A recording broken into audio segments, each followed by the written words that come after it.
Okay. I think I'm pretty sure, mostly sure at least, that we're up, we're live, we're good. I'm sad this is like so far away you can't see it. Here, let me bring it closer for y'all. Like, gang, this is my first stream back from Ohio, and let me tell ya, what an event. It was amazing. As always, I am paid by Progressive Victory, but they pay me because I like to do the things that they like to do. And one of those things is actual effective electoral politics. Crazy, I know. But they made a little poster for us. You see, I'm this one right here. My little tri-corner hat I wore once and put on Twitter, right? And I don't know what the bow and arrow is for, but you can see the coloring on my beard. It's really cool. They got Destiny down here. They got Cherry, Brianna Wu. I think this one's Straighter Aid. Pretty sure. Dylan Burns is on here. It's really cool. I really enjoyed it. I got to meet most of these guys. Great time. But for everyone asking me, oh, why don't you put something on your whiteboard? Now you don't have to ask. I have something on my little whiteboard. Again, wish it was bigger, but beggars, choosers, all that. All right. Get that centered. Good enough for government work. Gang, how have you been? Have you missed me? How have you all been holding up since I've been gone? Have you enjoyed the weekend? Did you have a good time? You can see I got a new mic. It's not hooked up yet because I'm waiting for a stand, so I don't have to like hold it like this the whole entire time. So for the next few days, you're gonna have to suffer through my old mic. I apologize, but we are going to get this. We have a stand ordered. It's gonna come in hopefully soon, and we can set this up and get this going. Thank you to Tenflix for donating this to me. I really appreciate it. It's an old one of his apparently, and hopefully we can get this set up and get it working. And hooray! My audio quality will improve by leaps and bounds. I'll just leave this in the shot so you guys can stare at it longingly while having to listen to my current mic. But yeah, Nerdy Rodent, hello. Don't go too far left or right. Well, we're going to be talking about that, right? Principles before politics. You are indeed first, but you cheated because you're going to be my guest later, and you knew this was happening. Twitchy pun. Is the left toxic? Yes, end stream. I think parts of the left are, but parts of the right are as well. It's something we're going to be talking about later, right? Extremism and moderation, I think, is a better kind of duality rather than left versus right. I am a moderate in a lot of ways. Not on everything, but on most things. Moderation in all things, even moderation. A true moderate. I am not a centrist, but I am a moderate. And I think that's the way to be. We're going to be talking about it. Always go for moderate extremism, right? Nah. We aren't extreme. The only thing we go extreme in is, I don't know, extreme sports. Though I don't really do extreme sports either, so, you know, what it is. Let's see. What do you guys want to talk about first? Do you want to talk about Ohio a little bit? I'm just waiting for everyone to get in. Did everyone forget about me? Is my live thing working? Where are you guys? Where is everyone? Come on in. Pick up a seat. Sit down. Get a drink, right? Relax. Pull up a seat. Portland is burning. Do you intend to comment on the Goongate controversy? I mean, look, I know everyone's talking about Vosh and tomfoolery, but I don't want to talk about that today. I might, but I'm probably not going to. Not today, at least. I'm gonna be real. I don't care. I don't give a shit. It's funny to talk about, but okay, right? I mean, I do care about the Tom thing only in so much as it lost me panelists, But it's just one of those things where, like, we had a discussion on this, right? I didn't know what happened. We went through it. Is there new information? Is there new stuff that happened regarding Tom? I'm not aware of it, if so. The Vosh stuff, I know everyone's piling on right now, and I know it looks bad, but I want to hear it from the horse's mouth first before I make any judgments. Okay. It's a joke. No, but for real, I do want to see if I can talk to him directly. I doubt I can, right? He's probably feeling piled on and probably fortress moding pretty hard, but rather than take what other people are saying about him, and this is true with anyone, right? I would rather hear it from them, right? Get it from them, because we all know how people in this space will twist, contort, and move things and reframe things to make people look as bad as possible. They've done it to me, and it's very dishonest. And I don't trust people to honestly frame things in this space. So I want to hear it from the person themselves and give them the chance to talk to me, give them the chance to kind of go through it. It doesn't look good. It doesn't at all. But I want to talk about it. I want to talk to them about it, right? So we'll see. I don't know if I'll get to, but I'm going to try, and we will see what happens there. But yeah, I don't know. I don't really want to talk about that kind of stuff right now, because I want to talk about Ohio. Gang, we fucking killed it. We killed it. I will be honest, I wasn't sure how this would go. Okay. Twitchy Pun says, I don't mean to throw shade, but food shops was banned for much less. We're actually talking to food shops this week because I offered her that same opportunity. She can come on and I will talk to her directly. But until I could, yeah, I did. My moderators banned her, to be clear, my admins. But we will unban her and allow her to say her piece. It does look bad at this point as well, though, for her. But you guys keep distracting me. We're going to get back to the matter at hand. Okay? To the matter at hand. Okay, enough about the CP stuff. Okay, look, it's a distraction. It's a distraction. We'll talk about that later. I want to talk about the electoral actions that we took, and just the event itself. Gang, did you see the pictures I was posting on Twitter? Did you see some of the live streams? Gang, did you watch my debate? The one I moderated between Ian Crossland and Destiny. Did you guys see that? We tried to stream it to here too, but Restream broke. And so we couldn't. But an edited version is up on Destiny's stream right now, and I'm going to try to get something where I can put it on my show as well.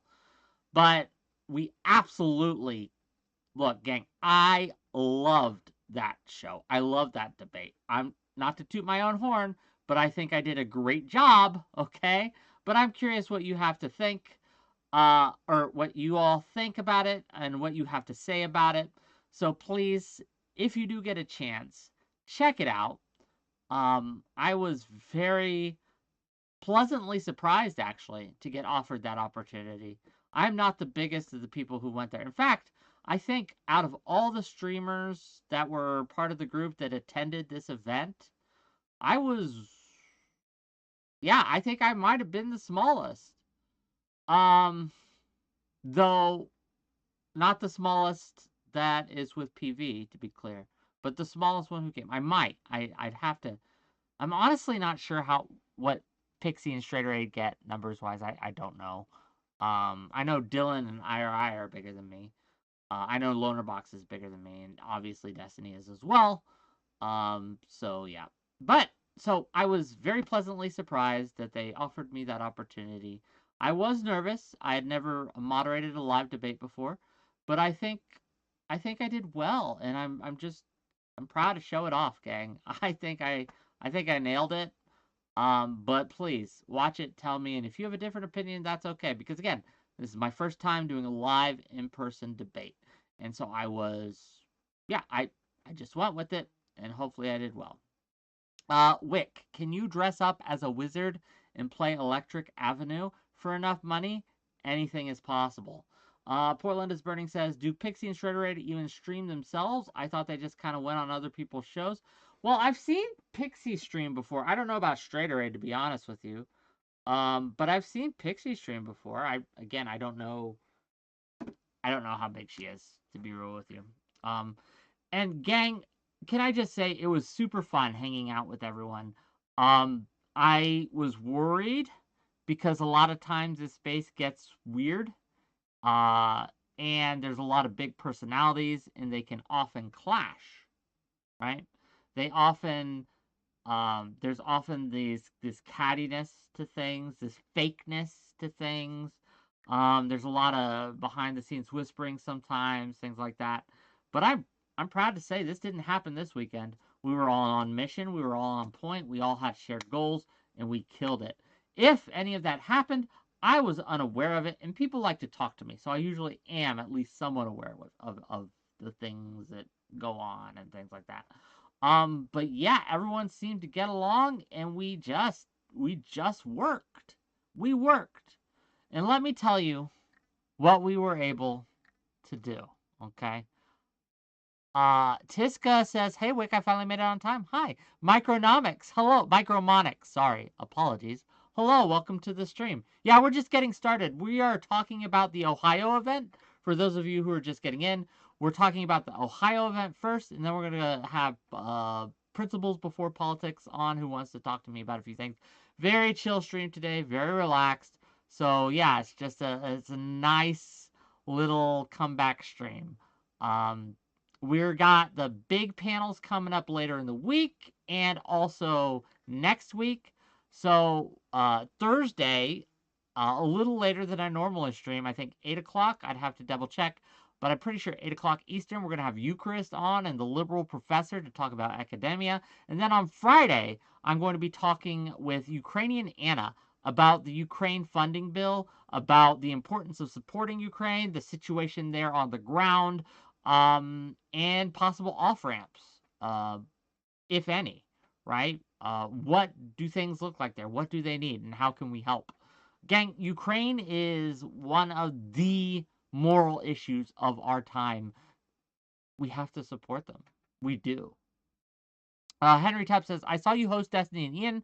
I think the experience you've gained through your show has given you a great skill set to moderate. Thank you. I really appreciate that.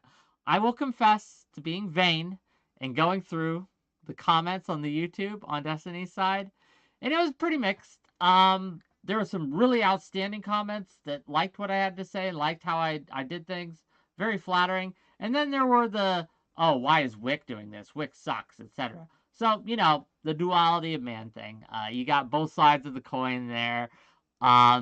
It's always good to stay humble. I'm not perfect at anything. I'm sure that next time, if I get him next time, I can do it even better. But I will say I am very proud of how it turned out, and I think it was a great show.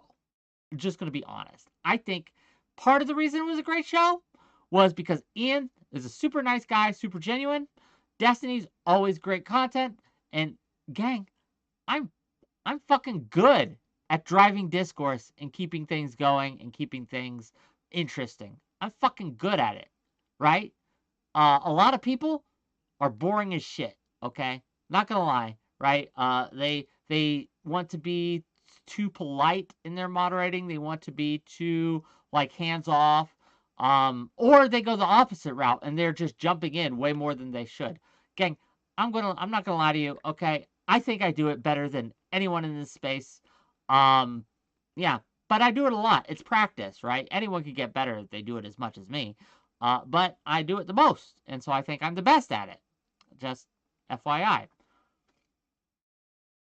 But I'd love to have Ian on at some point and just kind of pick his brain. Gang, he brought some things up I didn't know what to do with.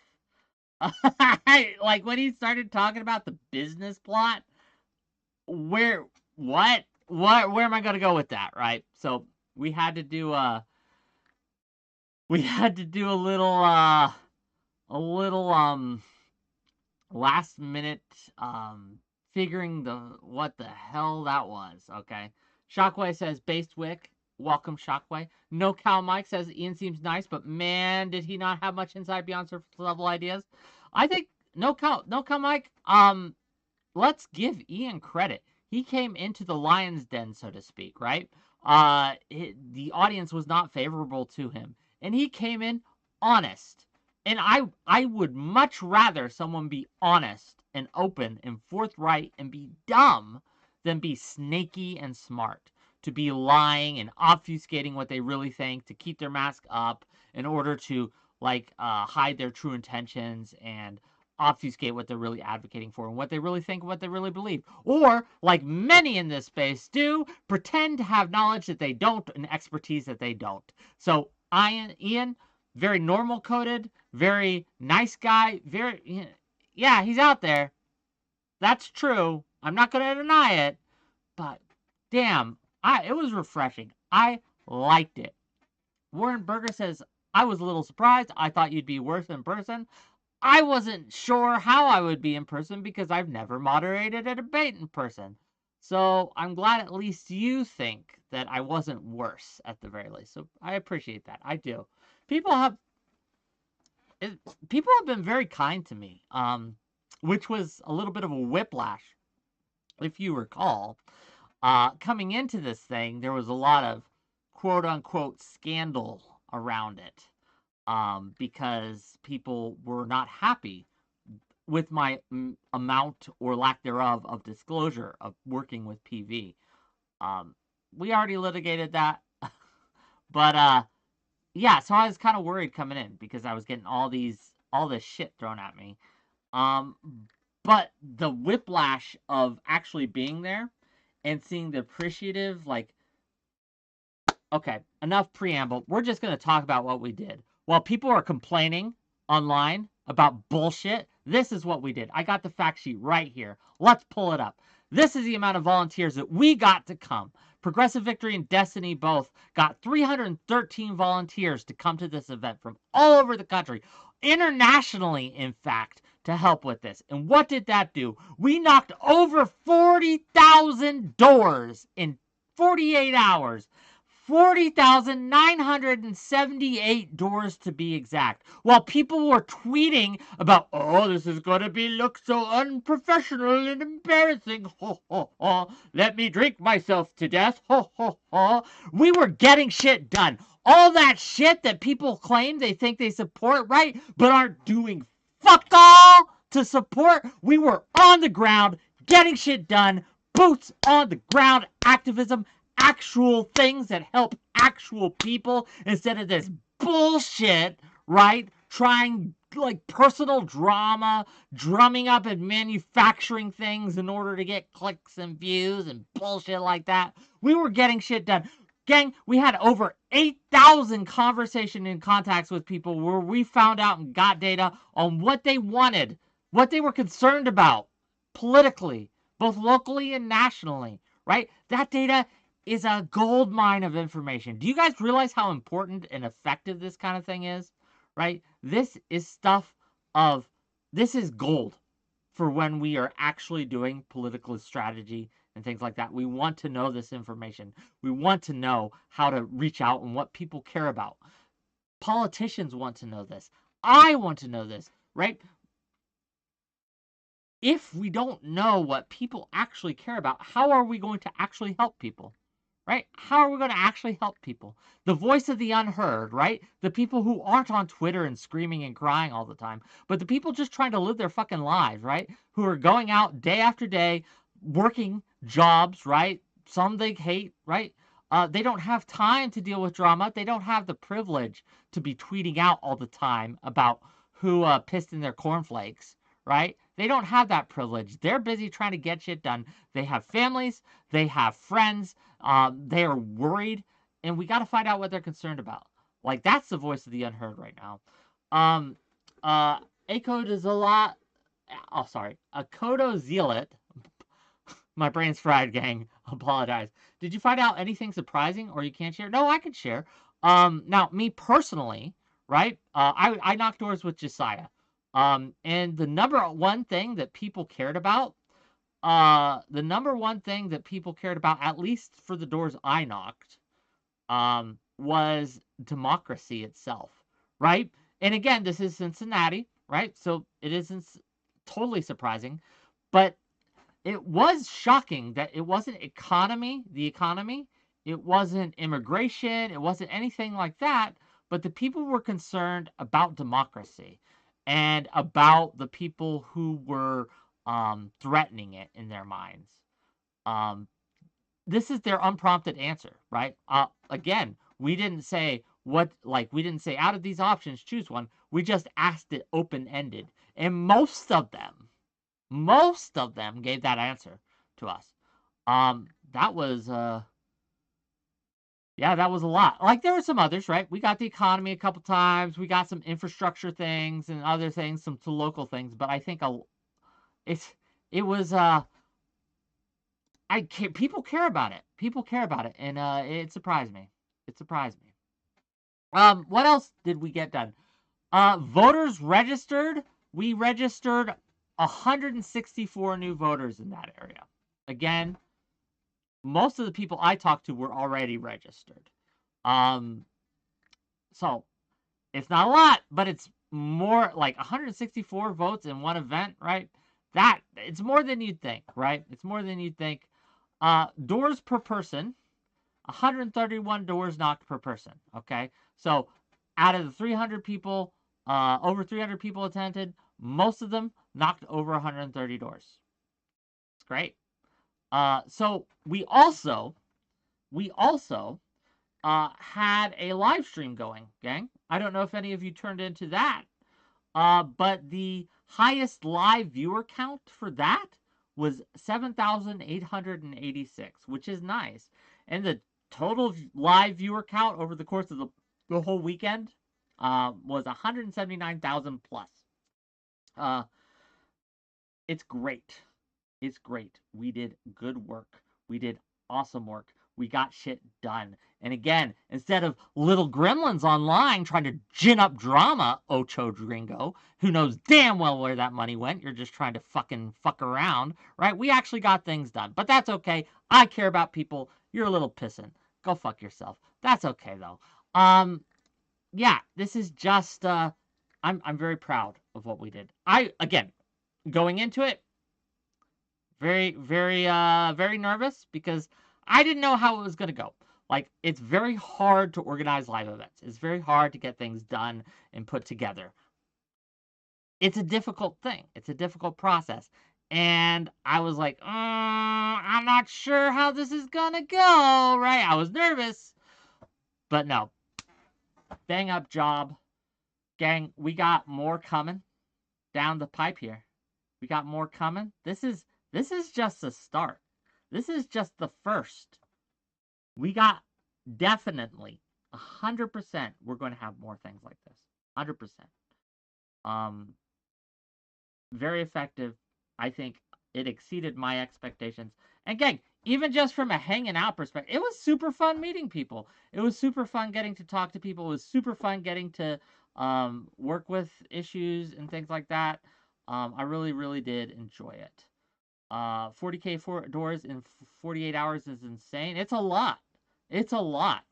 Rowan Burger says, man, I need to come next time. I was out of PTO. Pay time off. Yeah. Again, I don't know when or where. I can't tell you that because I don't know. But there are going to be more events coming up. I can guarantee it. And gang, here. We have like a highlights channel that they're doing. So if you missed some of the live streams that they did, here, let me link you this. And just disclosure, right? They do give me a check, okay? I do get a check from Progressive Victory. But gang, this is great content anyway, okay? But let me get you a link for that, gang. Let me find it. But yeah, if you want to give them a subscribe, check them out after we're done here, by the way. Some of my content, I think, is up there. I'm not a hundo, but definitely worth checking out. Boom. Boom. And I'll give it in Kick Chat too. Why not? Cowboys 5X SBS says I did good. Thank you. I do appreciate that. It's hard for me to check Kick Chat. What I need is another monitor, honestly, a third monitor for all this. Everything's squished in my screen and it's hard to see all the chats as it is. But so I'm sorry, my Kick viewers, if I don't answer your chats right away. My bad. I apologize. But no, great time, great fun, great engagement, and just everyone was so cool. Like, I don't think we had, at least I didn't hear of any incidents. Well, nope, I take that back. There was a little fender bender. Someone got into a fender bender, but there was no, like, weird, crazy stuff. For lack of a better term. So yeah, I'm excited. I hope you guys come next time. I hope they do one closer to me. 8 hours is a little far to drive, gang. I could do it because I'm Superman, right? But yeah, I hope they do one more near my area. We will see. Tell the drama. There wasn't any drama. There wasn't any drama. The only thing that happened was there was a fender bender. If there was drama, I don't know about it. What's drama about a car accident? Someone got into a car accident. No one was hurt. That was it. No one was arrested or fined or anything. So, yeah. Again, if something happened, no one told me. But I think the biggest drama was people being mad at Twitter because there was a Taliban flag. It wasn't even drama at the event. It was drama on Twitter. We had a Taliban flag that we all signed, right? The PV people and the people who were in the room at the time, the streamers and stuff, and they hung it up on the wall. And people were like, oh, how embarrassing is this? It's a meme, gang. Come on, we were having fun. Why do people want to piss on our parade? Why do people want to stop us from having fun? I don't understand. I don't get it. It is what it is. Warren Berger says fender bender, and I heard the guy still showed up happy and knocked on doors. Well, I'm not sure, but fair enough. Multiculturalist James says, hey there, Wick, congrats on the canvassing. Well, congrats to you, right? Like, it wasn't me. I didn't knock 40,000 doors. I knocked like 100, right? Maybe a little over. The real people who did the work were the average Joes and Janes who just showed up from everywhere, who take time out of their days, time out of their lives, right, to come knock on doors, right, and eat pizza, right? We had great pizza. There was fun and games to be had as well. Like, I was almost undefeated in Connect 4. Pixie beat me once, though. Or twice, I should say, actually. So that sucked. But I took all other comers and I destroyed them. So, it is what it is. Infallible Foul says this a lot for one weekend. Yes. And gang, remember, this is the first. We will do more. We are going to get better at this, at promoting it, at organizing it, and it's just going to blow up, I think. I think get on the ground floor. You want in on this. You want to help. If you believe in these things, if you think that this election matters and is important, and you want to help, great way to do so. Great way to do so. Do we have any other questions before I bring in my guest of honor today? Any other questions on Ohio? Anything you guys want to talk about or share in regards to that? Micromonic says Pixie is a pretty sneaky sis. Gang, she beat me in Loner Box at what's it called ping pong. Though in my defense, it was not a regulation sized ping pong table. It was very mini sized, so I kept overshooting. I'm gonna blame it on that. That's what we're gonna blame it on. You missed Taylor Bowl. Did I? I don't really watch a Super Bowl, but is what it is. Most effective way of cold approaching people? Well, it's simply knocking the door, say, hey, we're volunteers from Progressive Victory.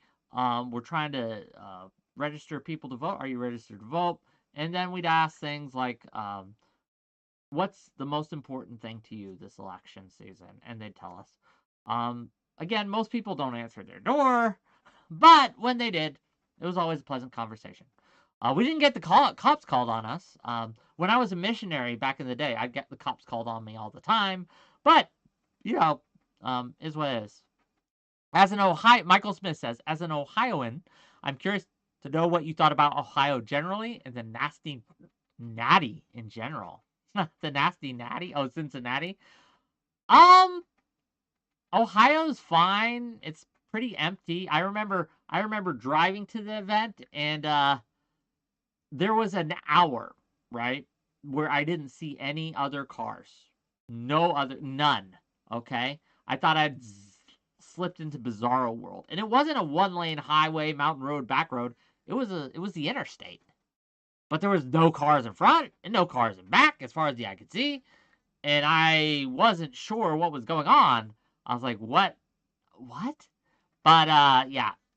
It was weird. Cincinnati was fine. I didn't get to... I mean, it was a city.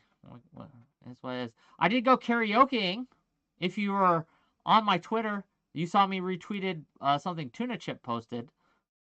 We do have video, exclusive footage, of me and Tuna doing a duet.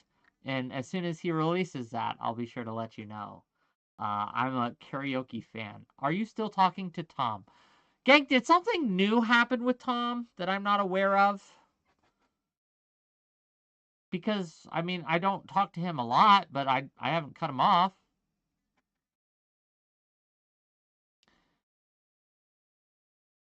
I don't know. I don't know what to tell you. Okay.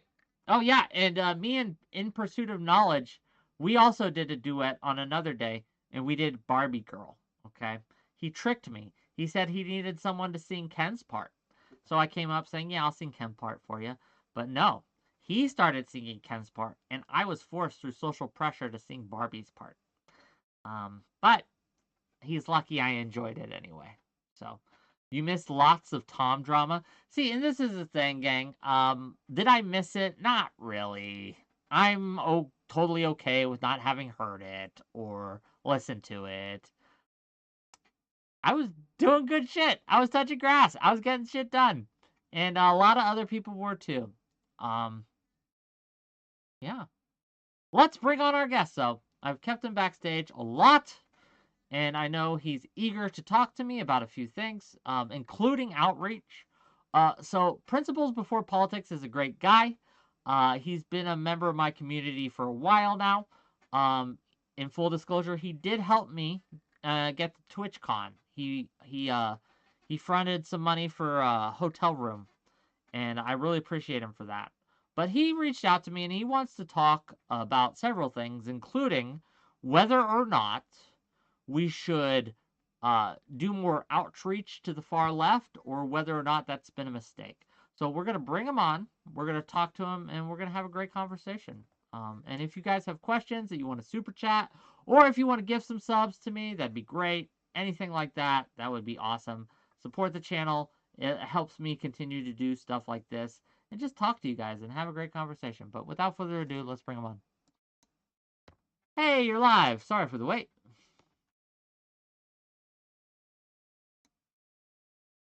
Hello. Let's hope your mic is working. Oh, crap. Oh, no. Oh, no. Can you hear me? Yeah. Okay, I can hear you at least. I was going to say, I don't know what you did, but you messed up my camera and my... I messed up your camera. Oh, there he goes. Promise it wasn't me. I just pulled you into the room. And I'm sorry, that was accidental. I was trying to find the buttons to push to get this. Push the buttons you need, and we'll get going. There we go. Okay. All right. The VTuber look. Okay, we're gonna do it. We're gonna go. We're gonna get into it. But anyway, I'm gonna give the mic to you, and you can kind of introduce the topic. tell the audience who you are a little bit and what you want to talk about and why it's important to you. Go ahead. Okay, hey, so I am just some rando from Twitter, who happens to, enjoy Wick's, particular brand of, political discourse, and, he had me on a couple of weeks ago, and, we had kind of tangentially, um, brushed up against the topic. I think I had originally kind of made a throwaway comment, but then about a week later, I came back in his DMs, kind of yelling at him, saying, "Okay, now I'm pissed off because I'm seeing folks like Destiny and Brianna Wu saying the stuff that I've been saying for like literally 20 years. What the fuck? When did you all finally figure this out?"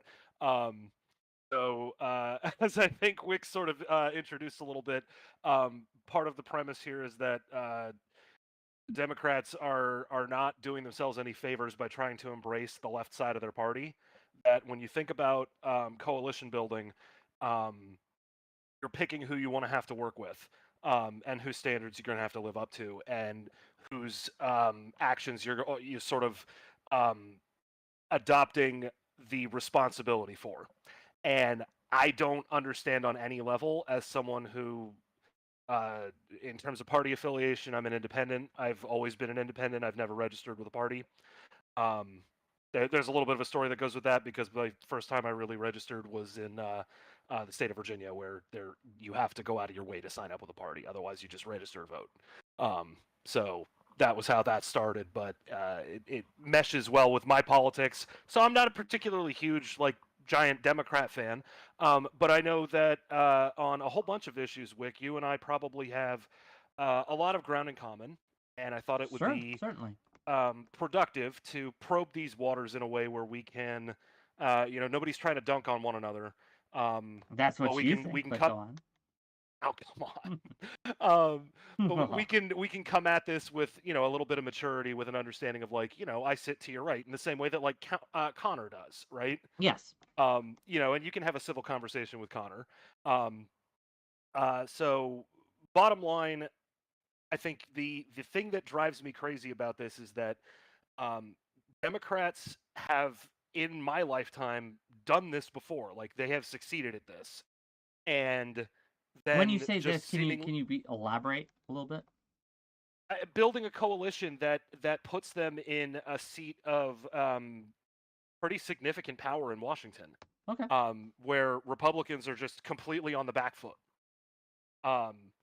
And maybe the Republicans that I remember from 20 years ago are a different story in terms of how I would want to go vote. But I don't think it should be a surprise to most people that somebody who isn't particularly strongly attached to a party doesn't really have any particularly favorable feelings about Donald Trump, who essentially runs a cult of personality. So No, I one agree party's with giving that. me nothing, and the other party is basically saying, well, but that guy's a shit sandwich. Our shit sandwich has lettuce on it. So let's talk about that for a minute, because I think that framing is poor. Like, to think that the Democrats aren't giving you anything, I think is just, well, again, Oh, I no, no, can't no. speak for you Let personally. me clarify. Oh, please. That's not what I'm saying. Not that they aren't giving me anything, but that their messaging is very poor. That Okay, the messaging their is biggest poor. wins they don't Okay. publicize What because would they spend all their time trying to appeal to the left. elaborate on that, please? Um, well, so think about the things that have been dominating the news cycle, um, in terms of what you actually hear people talking about in both legacy media and then alt media. Certainly, one of the biggest items that you're hearing about right now is Israel Palestine, Yes. and I have genuine questions as to exactly uh, which audience you would appeal to there, in a way that Biden has an ability to do, right? That if we're Right approaching now. complex geopolitics as adults, right? This isn't something Yeah, where sure. But let's Biden can talk just about that demand for a minute. answer. Let's talk, Sure. if I may interject. Let's talk about the Israel Palestine thing and what we hear from the media right now. Almost all of it, all the media are vultures. They thrive on humiliation and degradation. And so the number one topic in the media is Biden is old. That's it. We're not talking about Trump right now. No one's talking about how he had to pay $83 million to the woman he raped, right? No one's talking about that. They're all talking about, oh, is Biden old? And that's what's on the menu, right? When they talk about Israel Palestine, can Biden handle this, right? We're not talking about Trump at all. So when we talk about the media, right, and legacy media and alt media, it's almost exclusively, for better and worse, centered on Biden. Now that's understandable to an extent because he is the current president, but we have a fixation on it that I think isn't doing us any good. Well, I think there's a dereliction of duty in terms of talking about things that matter. I mean, that's part of the point I'm trying to make is that there's better things that you could be talking about in terms of Biden's record. But I think you've got a good point that we spend a lot of time fixating on his age. I mean, that's a concern item for me. No. To be clear, I think it's a valid topic. I'm not saying people shouldn't talk about it because if you're concerned about it, it's valid. But that I mean, it boggles my mind that that's the main topic. Does that make sense with everything going on in the world? Oh, sure.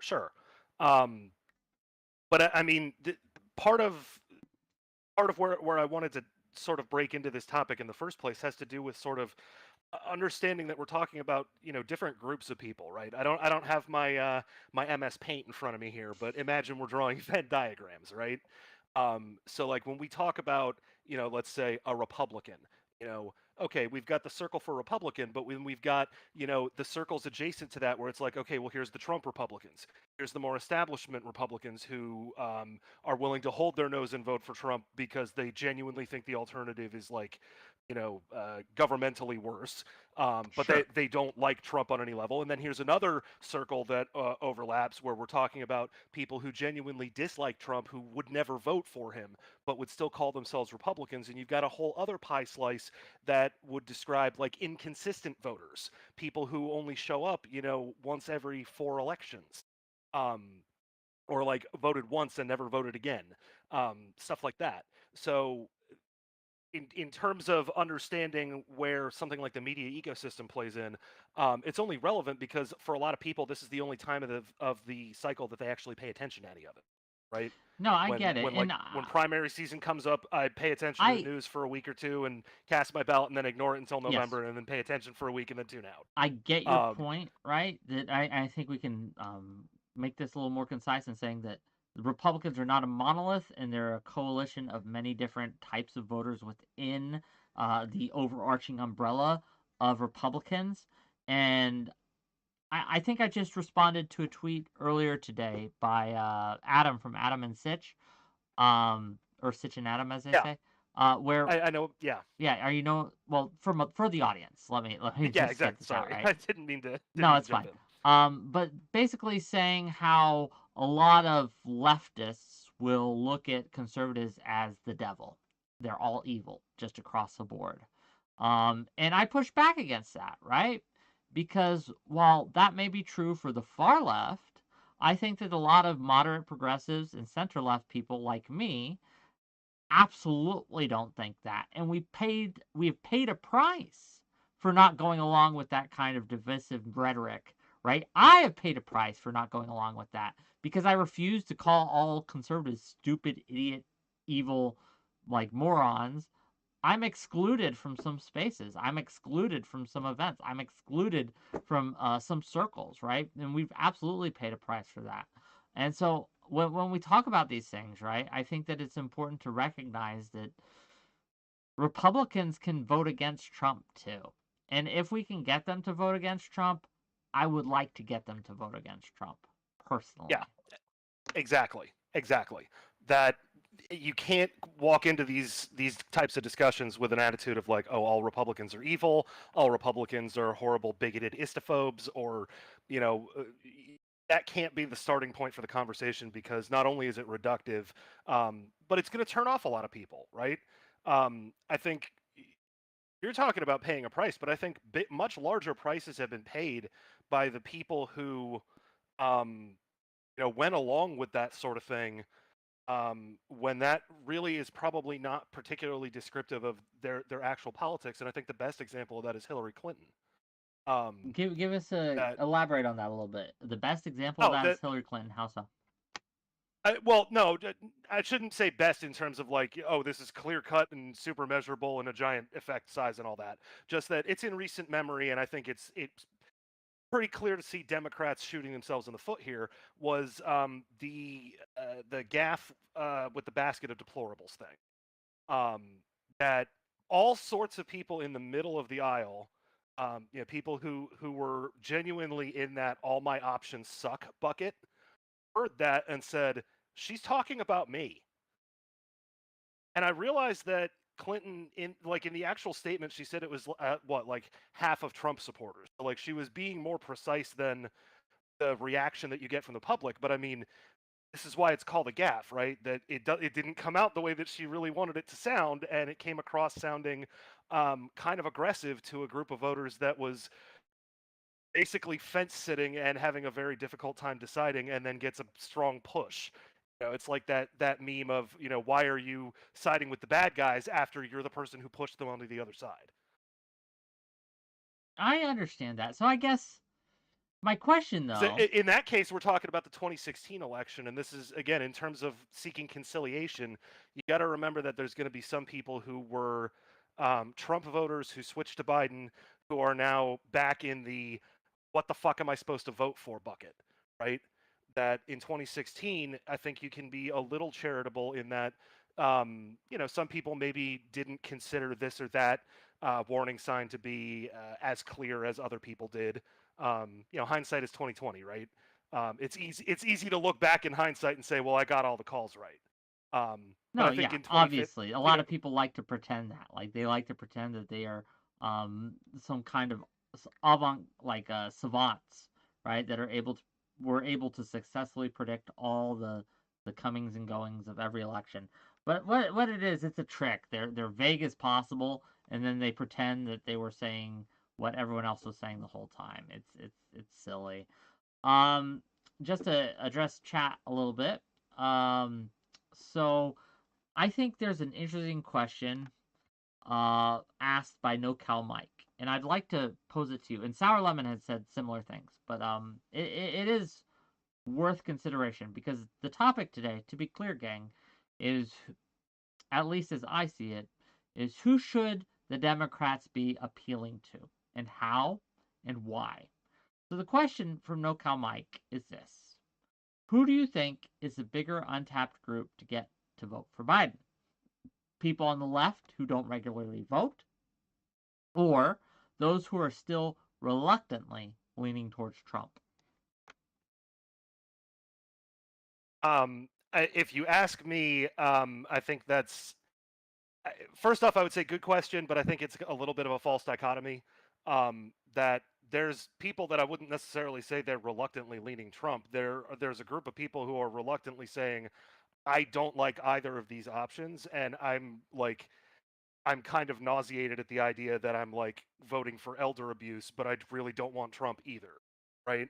And I think the idea that you need to dig into if you want to get the bigger untapped base is to think about, basically who are your consistent turnout voters, right? Because you and I have had this conversation before, Wick. The middle decides most elections. It's the squishy people who would vote for either party who tend to tilt the scales in the key places where it makes a difference in the electoral college. Historically, that's true.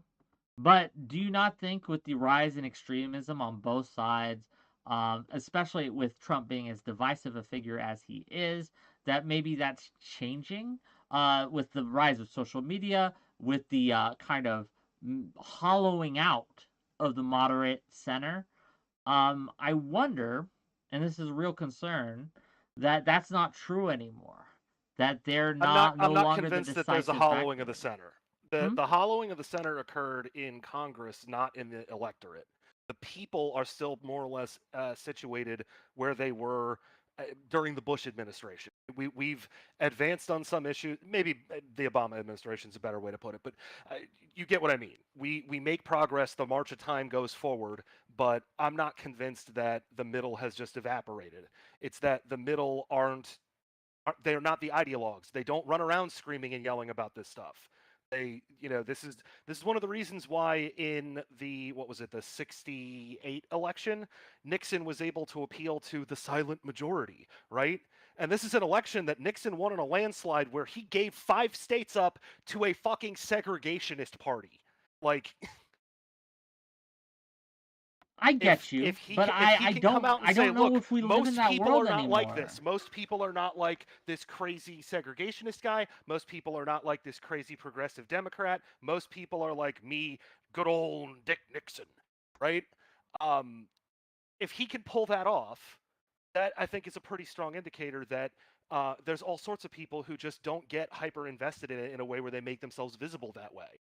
And it's garbage like social media where like people are looking at like counts and oh, look at how many people on Twitter saw this, and it's like, okay, Twitter has how many users? A couple million. Okay, there's 330 million adult Americans.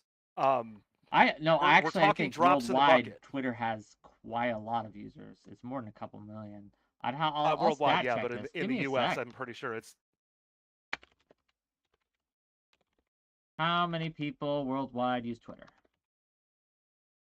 I know, like, if you factor in like India and there's a couple other big countries where it's 500 million worldwide. This is 368 million active monthly users. So 500 monthly worldwide, and the active ones apparently are 368 million monthly. That's not insignificant. What about US though? Let me look. It's like again, I know you and I have had these conversations about like, oh, this person with the ultra super hot fucking takes on US politics is Canadian. That's a sizable chunk.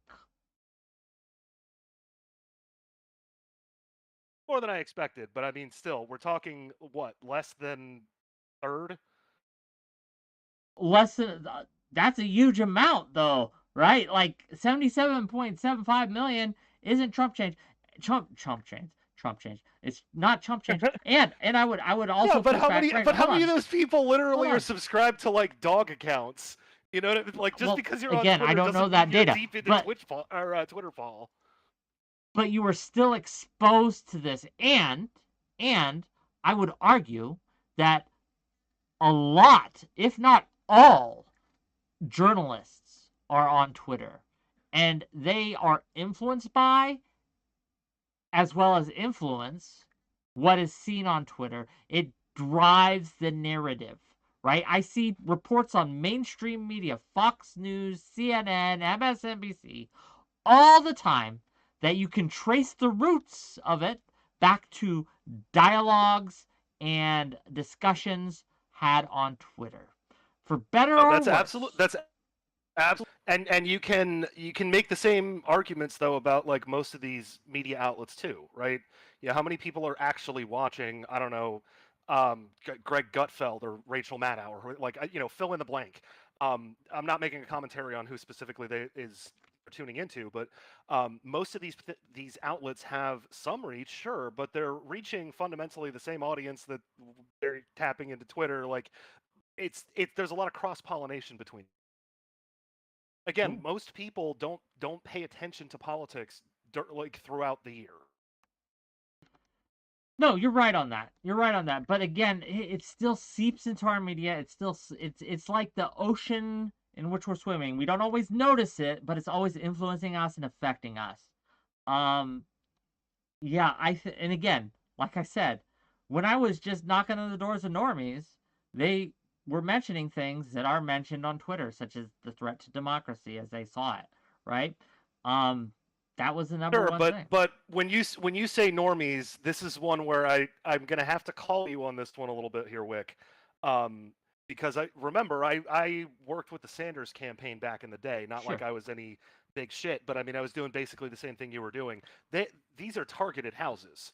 Like, sure, you're hearing things that align with stuff that you would expect to hear from, uh, you know, quote unquote normies or whatever. But at the end of the day, um, this is they're not picking these houses at random. That is true. They are targeted, but at the same time, right? It isn't. We're knocking on like people who are like 80 years old, right? Like or 60 years old. Older voters, right? In general, at least for me, at least the lists I had. I can't speak for the all 40,000, obviously, but the lists I Oh had were no, a lot of old people. Okay, they ain't getting it into the trenches, right? But in Twitter and things like that. But no. again, for the most part, this is what they had to say. Can I ask? Can I ask you, right? Hmm? Because I think it's an important thing. Uh, when you talk about things like the silent majority or things like the normies as you see it, what do you mean? What give give me an example of a normie. Tell me about them. Go ahead. Um, I mean, basically, what I'm thinking about is people who just aren't super plugged into politics, right? They might watch like the evening news or something, and they'll catch whatever stories happen to be on there, right? Like I think about my own mother, but that's just an easy example because I she think literally about your mom watched, too. Hey, oh no, go on. Sorry. because she literally watched, what the hell is it? Good Morning America. Um, like that's what I think of when I think of normies is, people who don't watch like political shows for their news, right? Sure. That if they're getting news, they're getting generic news, and sure, it includes some politics, and it isn't as though they have no political opinions, but they don't go out of their way to find it, and a lot of them basically, like if it hits their feed, they look away, right? Um, that like if they are reading about Do you Trump's think these indictment people for, vote? yeah, my God, yes. So what did they? If they're not getting any So news, think of it if this they're not way: getting any politics, if they're not plugged in your opinion, what what do well, they vote the on? turnout in the turnout in the last election was, I think, 127 million, something like that. Um, Now, I don't have the actual numbers in front of me to do I get you. comparisons and give Well, you we can percentages or look. whatever, but I will tell you how many um, voted in the last election. Are we yeah, talking I'm pretty sure 2020 it or was. 2022? Let's use 2020 because this is Yeah, I was yeah. talking about the Biden Trump election, because I'm pretty sure it's like 6 7 million, and then like 6 Okay, million, something like record that. channel. Just give me the number, gang. Hold on. I just hate the way they the phrase. I don't need the census. I don't need how many were Hispanic. I need how many total. 154.6 million. A lot. Half. Half the country. Almost. Yeah.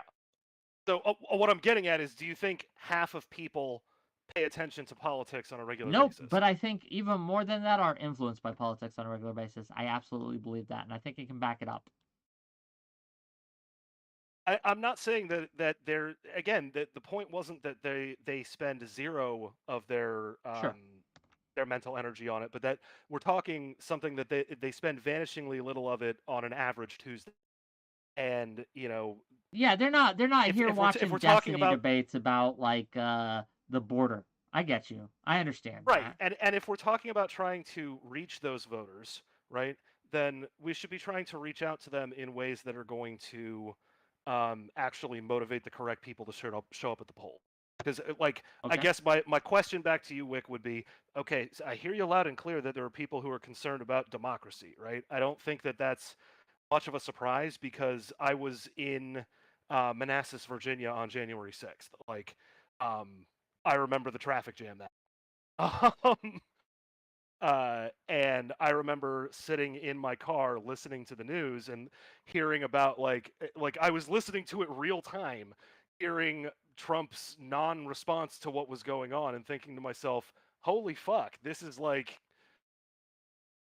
okay, cool. I guess this is reality now, right?" Um,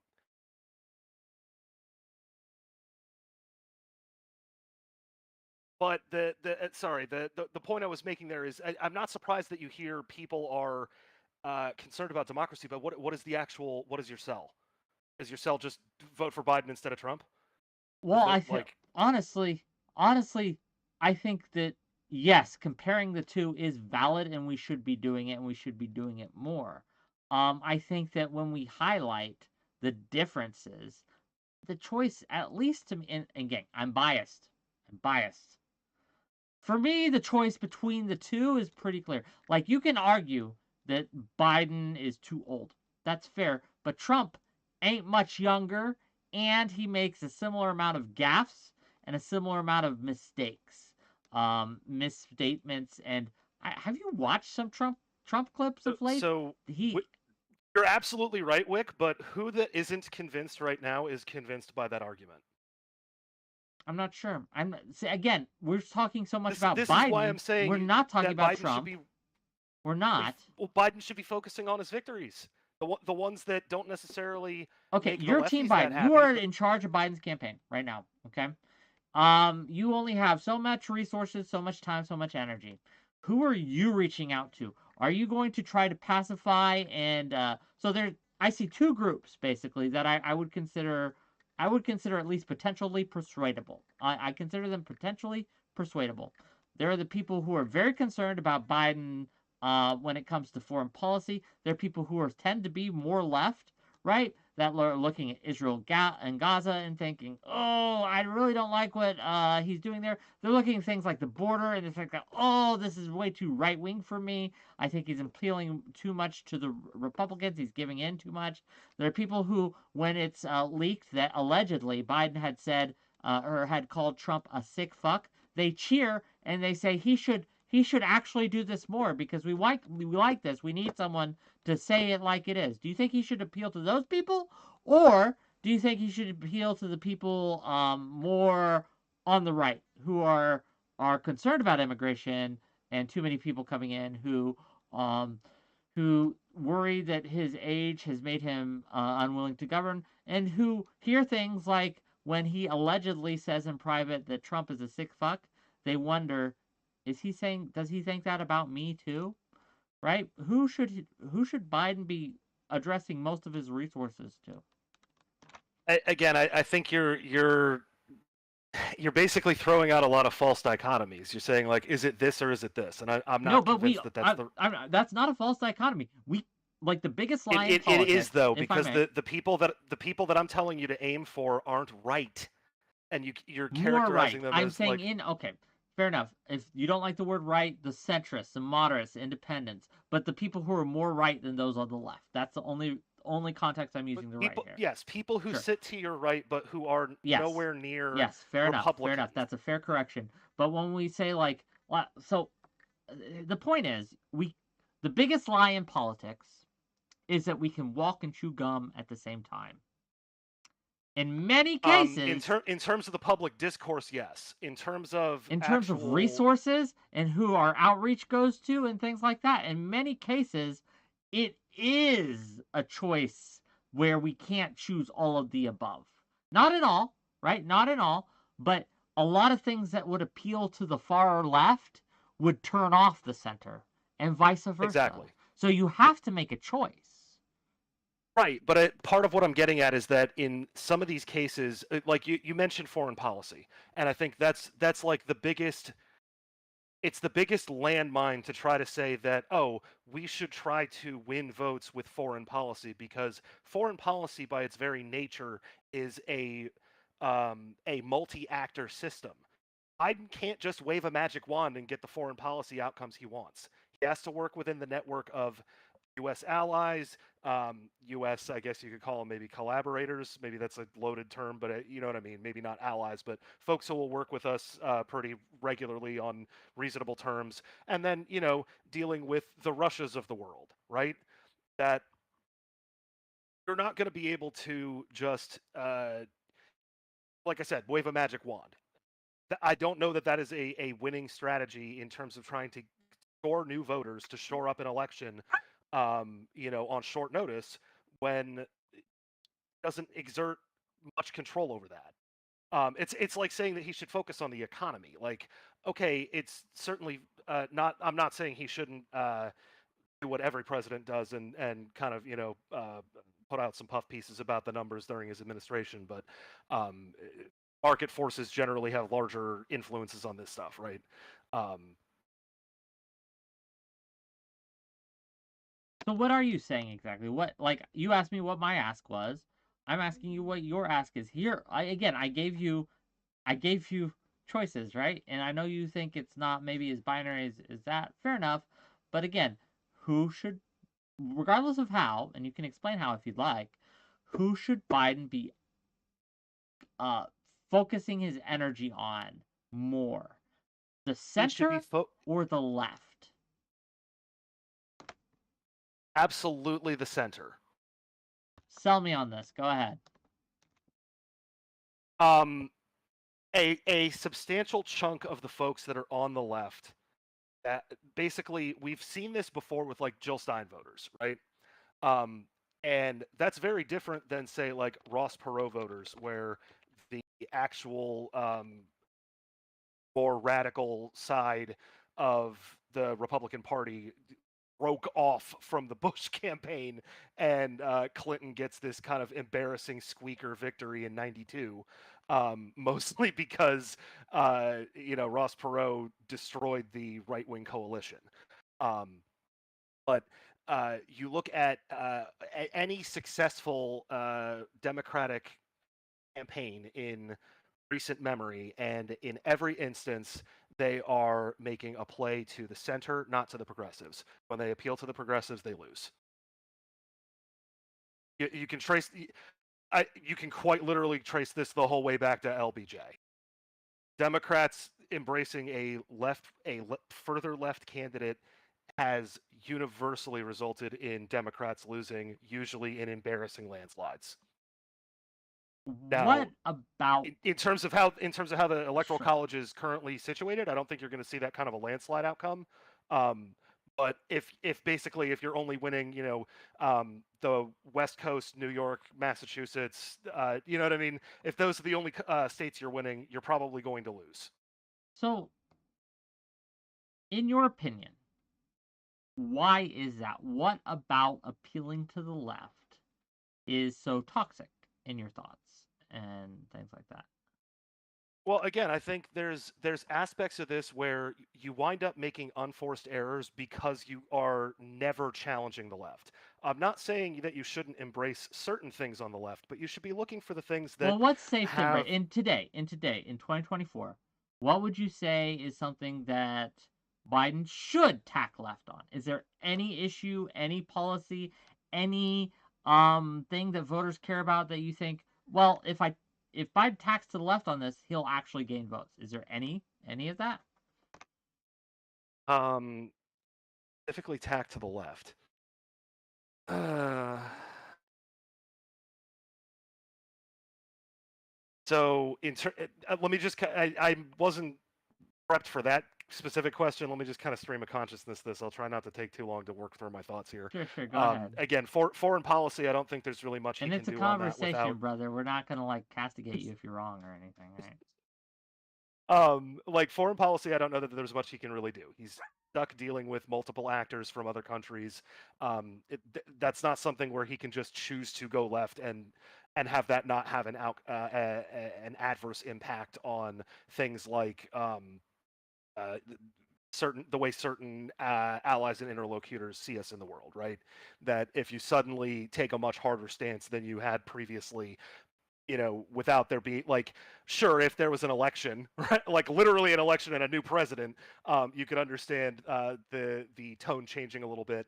But for a sitting president to kind of do a big shift like that, it makes you look a little bit inconsistent on the world stage. It's kind of hard to work with you as a negotiating partner, because how are we supposed to predict when you're going to pop something weird out of the woodwork? I think when it comes to like the border and immigration, this is an unforced error. when it comes to trying to coddle the left on this. I think the correct answer here is you clap back on 𝕾𝖍𝖎𝖙, right? You're allowed to take down the razor wire. The razor wire is demonstrably like a really bad idea. It's upsetting relations with Sure. Mexico and And a whole how bunch of how is other that like. an unforced error though? Like that's what he did, right? He clapped back at Abbott.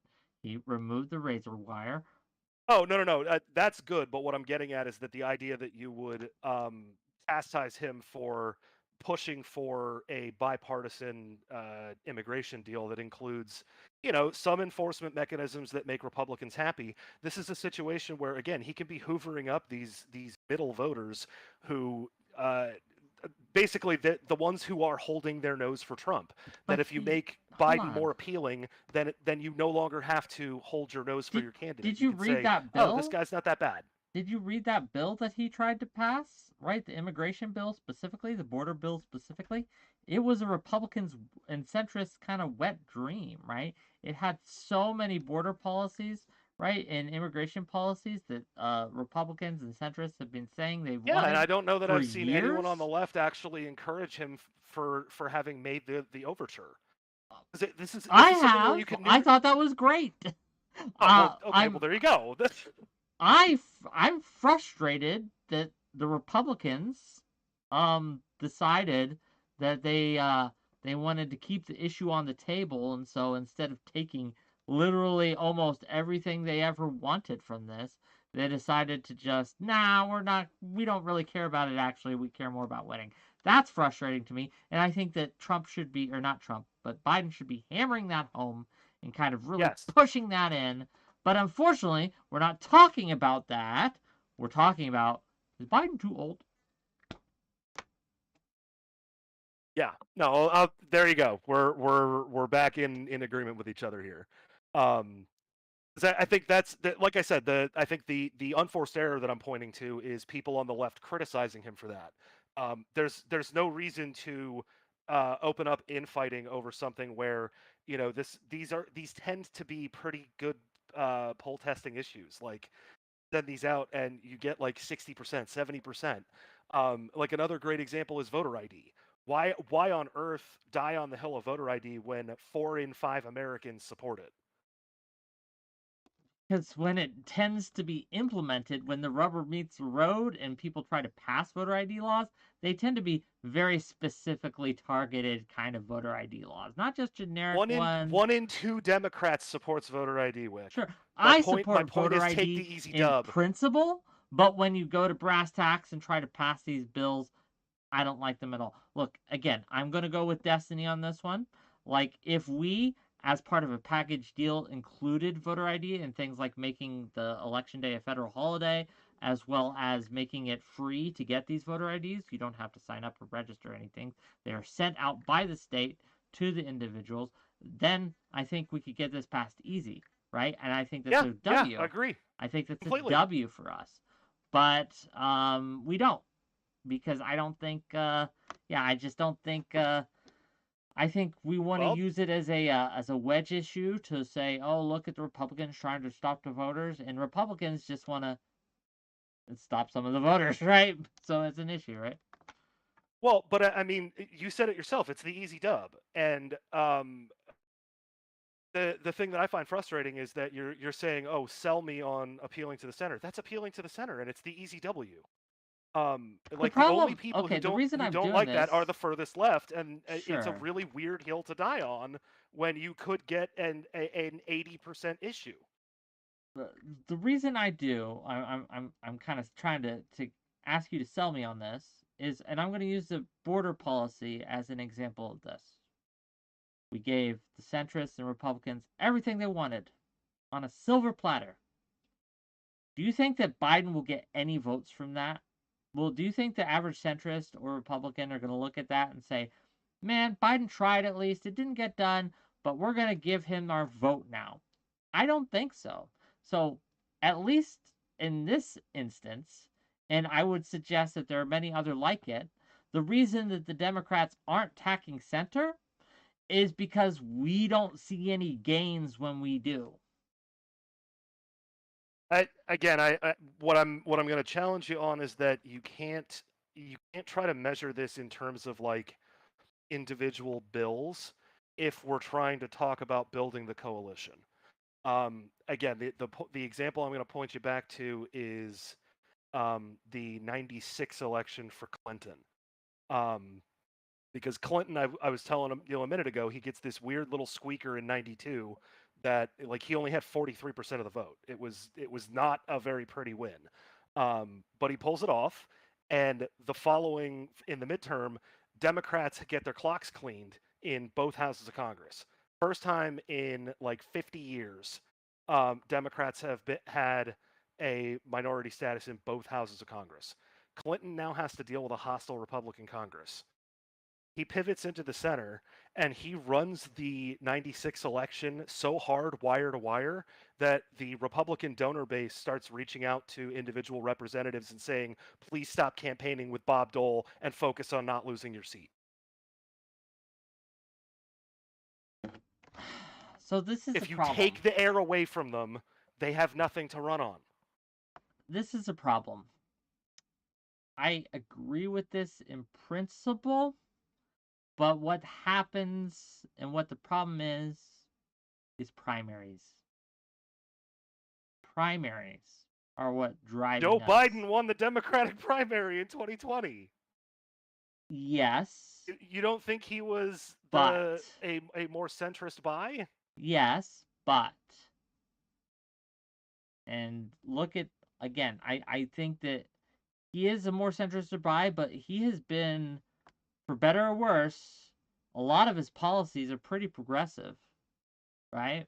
He was pushed that way. Well, but that's what I'm saying. For someone like yourself, and I mean to a lesser extent me, because again, we don't disagree on a lot policy wise.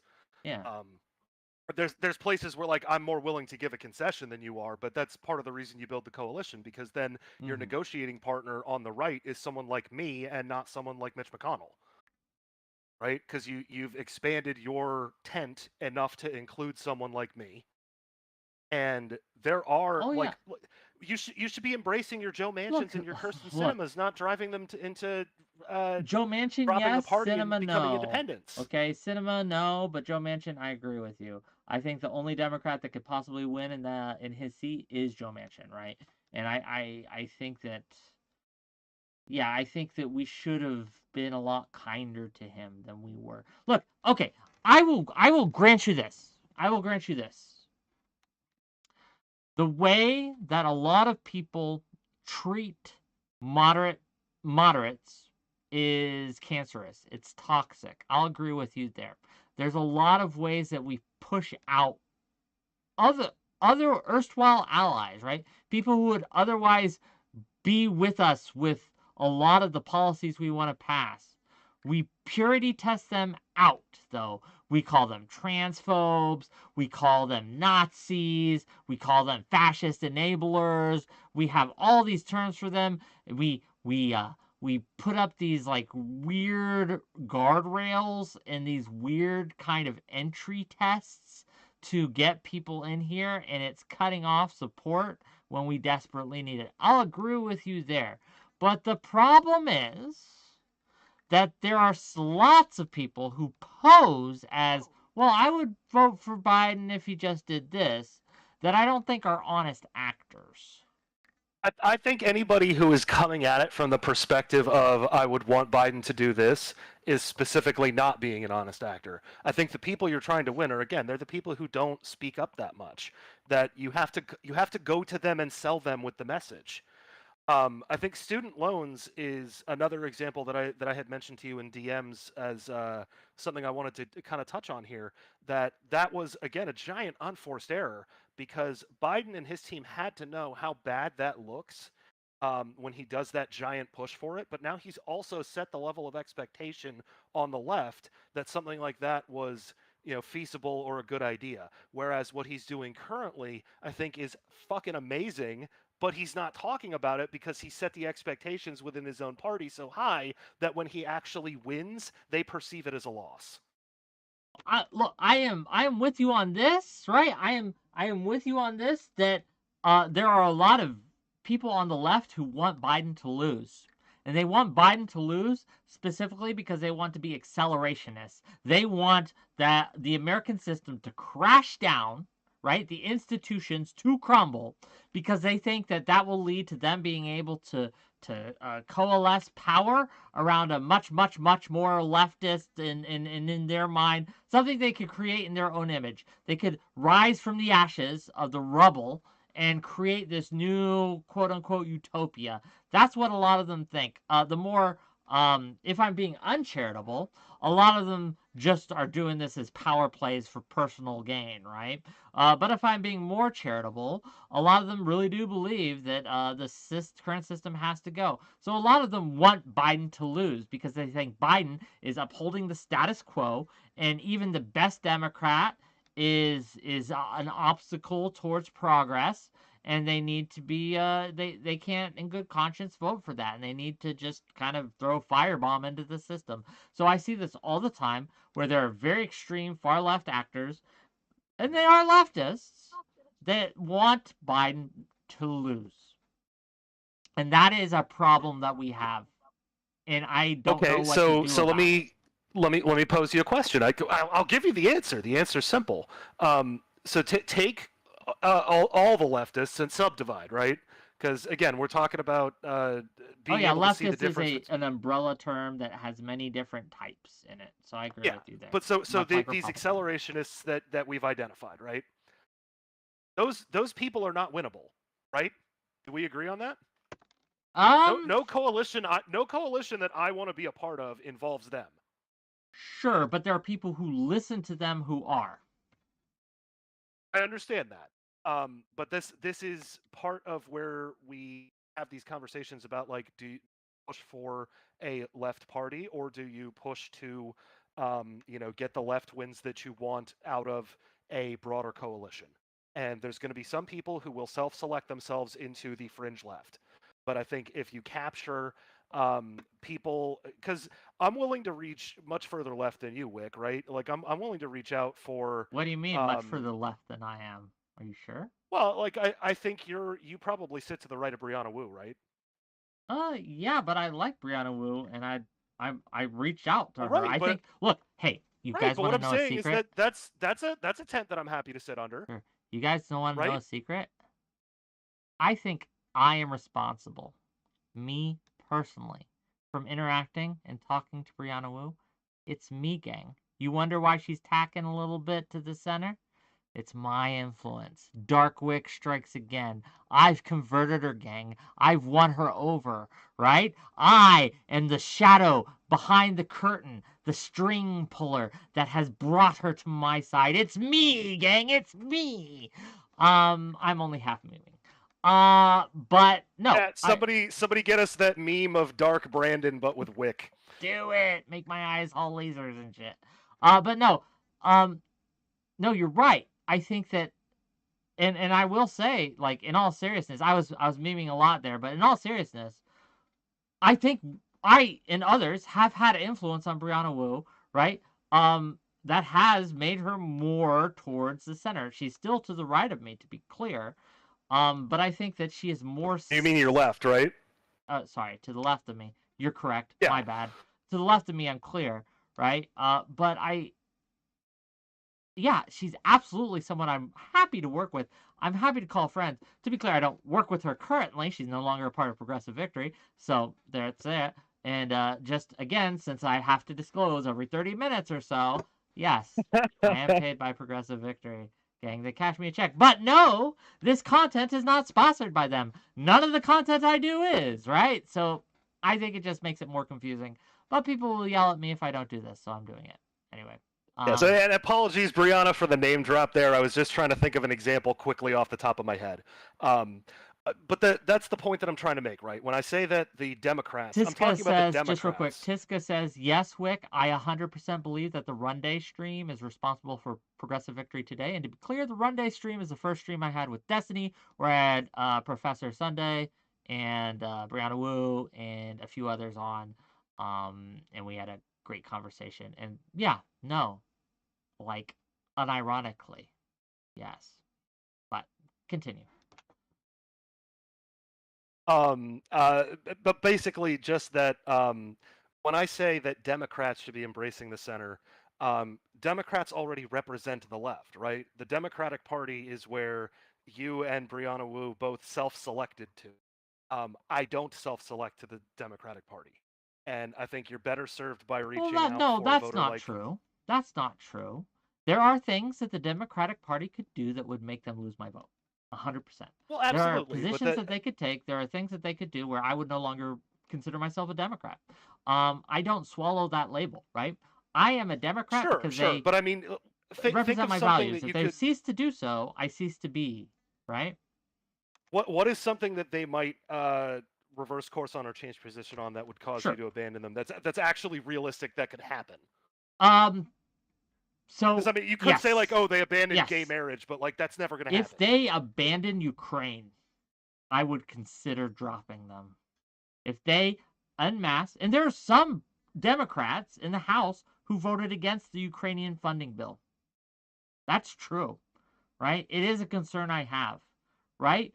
If they drop support for Ukraine, if Democrats abandoned Ukraine, I would seriously consider leaving the party. I think Ukraine and funding Ukraine and supporting Ukraine is the moral cause of our generation, right? I think that it is so important to me that if they were to stop, if they were not just to stop support, they'd have to actively work against it, right? Like they'd have to reverse course. If that's possible. Another thing that they could do is, and this is what I was worried they were doing for a while. Luckily, they seem to have reversed course on this, but the trajectory they were going with the massive amounts of what I consider authoritarian censorship and purity testing, when Biden was thinking of making the Ministry of Truth thing. Do you remember that? The like Yeah, board and things. That would be dangerously close to me to losing my membership in the Democratic Party. But luckily, but Wiserhead I feel like prevailed. that's embracing the left again, right? Because when you think about the sort of more traditional liberal coalition, including centrist liberals and even like conservative liberals, right? They do exist. Um, that generally speaking, they have a strong affinity for freedom of speech, right? Like this is why we have the greats like Lenny Bruce and George Carlin. Like there's always somebody who steps up to the plate each generation to bring us a sort of a voice of the people, if you will. And their politics have varied over time, but usually it's just a reflection of like whatever the current repressive, nobody's allowed to have fun, censorship at all costs group happens to be, right? So you and I are both old enough to remember when that was explicitly, specifically the religious right. Yes, Like absolutely. they Burning were Harry the Potter censorship books, people. all these things, right? It wasn't explicitly, right? It wasn't like exclusively, I should say. It wasn't exclusively. Because if you remember tipper stickers, that are still with Oh us yeah, well today, yeah, and there there's there some was Democrat what that censorship too. Let's not lie. yeah But whoever that retard was with the video games, like what Jack Thompson maybe it was his yeah, name, I yeah. So can't there's remember. some of that. But, right? You're right. In the 90s and early 2000s, this was much more prevalent on the right, where they would be the religious right specifically, where they would be very censorious in a lot of ways. And that is responsible for me initially going to the Democratic Party. I was so turned off by it when I I was think a a lot of us were, teenager and right? in my 20s, right? And then Yeah, to see that kind of play out on the left made me very upset. Uh, a little uncomfortable, right? yes, It's like this is not my values. I believe in freedom of speech because that's always been something I've believed in. yeah, yeah. It's one of my core like is if look, if people think Wick, they should think freedom of speech because that's my big issue. That's my number one. I'm not single issue by any means, right? But it's oh man, it's really up there. It's one of my top. It is my top issue. Top issue next to Ukraine.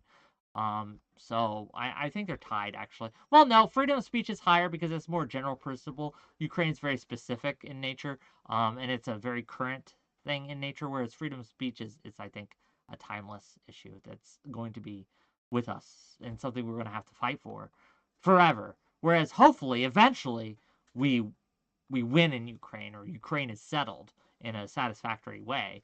But freedom of speech is something that's always going to be under attack to some degree or another from some from right, left, center. No one is really good with freedom of speech, in my opinion. But right now, right now, I think the left is turning away from its more censorious nature. I think that we're not out of the woods yet, but I think a lot of the canceling and things like that has turned a lot of people off, and people are kind of just shying away from that now. It doesn't work. I don't agree with that. Look, I think it doesn't work as much as it used to, right? If you were to go back to 2020, right, and see the things that people get canceled for then, the same things could happen today and they wouldn't get canceled. Like if a bookstore today had, I remember this story during the 2020 BLM stuff, after George Floyd, there was a bookstore who didn't want, they weren't against Black Lives Matter. They just didn't want any political signs or slogans in their shop, right? And it was in, I think it's New York City. I'm not sure. They put up, but they refused to put up the sign. They got canceled. They got ran out of business. Right? They got excoriated for this. They were forced to change stance. That wouldn't have happened today. That wouldn't work today. My bottom line is I'm pretty sure that the cat is just out of the bag on that, and well, you're not in a bag right now, so fair. It's gonna vary based on like what the specific canceling event is, right? Like, so again, think like the Israel-Palestine shit, right? Where people who made strong statements and got like videotaped or whatever, or like people who are ripping down the hostage posters, you know, having their shit plastered all over the internet. I don't think you're going to be able to stop that. Like wish casting, okay. No, wish I casting get you. that people will be kinder to one another isn't going to make that reality. And I think it's just like the softer cases don't hold any weight because we've all seen it a million times. But there will be scenarios where somebody is going to wind up like getting fired or winding not like getting fired, but maybe like pressured out where they step down from their job because of something that they said. I'm pragmatic about this. I'm realistic about this. I understand that we can never eliminate it entirely, but reducing its impact and its ability to affect people's lives as much, I think, is toned down. It is, and we have more people pushing back against it than we did back in 2020. Again, I remember 2020. Everyone was scared to push back against it. But the Israel-Palestine stuff, the people who were ripping down the posters, getting canceled, and the other people getting canceled, yeah, people are still trying to cancel them, but we have more people pushing back. So that's why I said we're not out of the woods yet, but I think we have turned a corner. I think we've hit the equilibrium. I think water finds its own level. We'll see. And when you open up the the dam, there's going to be a flood, but then it finds its own level, and that's what we've found, our new level. I don't think it's going to get any. Sure. But like at the end of the day, right? My thoughts on outreach, right? To kind of bring the topic back at hand, right? The topic at hand back to what we're talking about. I think that there is a needle to be threaded here. I think that we need to, as progressives, as people on the left, as people, Democrats, let's say Democrats, right? Democrats need to change the narrative. Right now, the narrative is talking about Biden's talking about concerns about Biden and whether or not he's old, right? That's the number one topic. But we need to start talking about the policies he's implemented, I think successfully. We should start talking about Trump and what policies he wants to implement if he is elected. And we should compare and contrast those two things. And I think if we can successfully do that, if we can successfully message what Trump wants to do and what Biden is doing, I think it's a clear win for Biden. Unfortunately, we get stuck. Another problem I want to talk to you about when it comes to the left, and I'm not sure how prevalent this is on the right. I'm sure it's not non-existent, but I don't know. I can't speak for that. But on the left, I wanted to talk about what I see as the problem. We eat our own so much. We do not work together.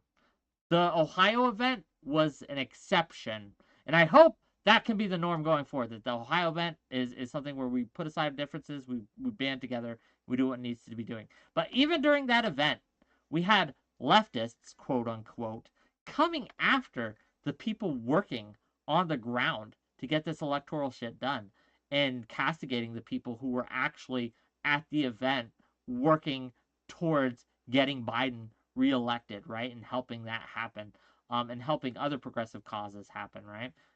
Registering voters and things like that. There were people who were mocking it and decrying it and saying it was insidious and evil. And these are on the left, right? Like, and I don't know what to do about that. When the incentive structures on the left are to be the most pure as possible, and anyone who steps out of line is seen as an other and a fascist or whatever, what is your suggestion, sir, on how we can change that culture? Well, I have an answer to that, but I do also want to point out that I've got a better electoral strategy for Biden than yours. Um, but in terms of how you deal with the purity testing, if you ask me, the answer is simple, and I'm going to say the same thing I've been saying all night. You reject those people. That when they come in and they say that you're enabling genocide and shit, you tell them, lovely, go sit at the children's table with the other people who are not allowed to be part of this conversation. I'm no longer interested in hearing from you because you are not approaching this like a mature adult. Um, it's the way that you deal with it, the way that you get rid of it is you stop coddling them, because a lot of them will sort it out on their own. They will realize, oh, if I just moderate my speech a little bit, I can still be as left as I am without being an abrasive fuckstick to my own allies.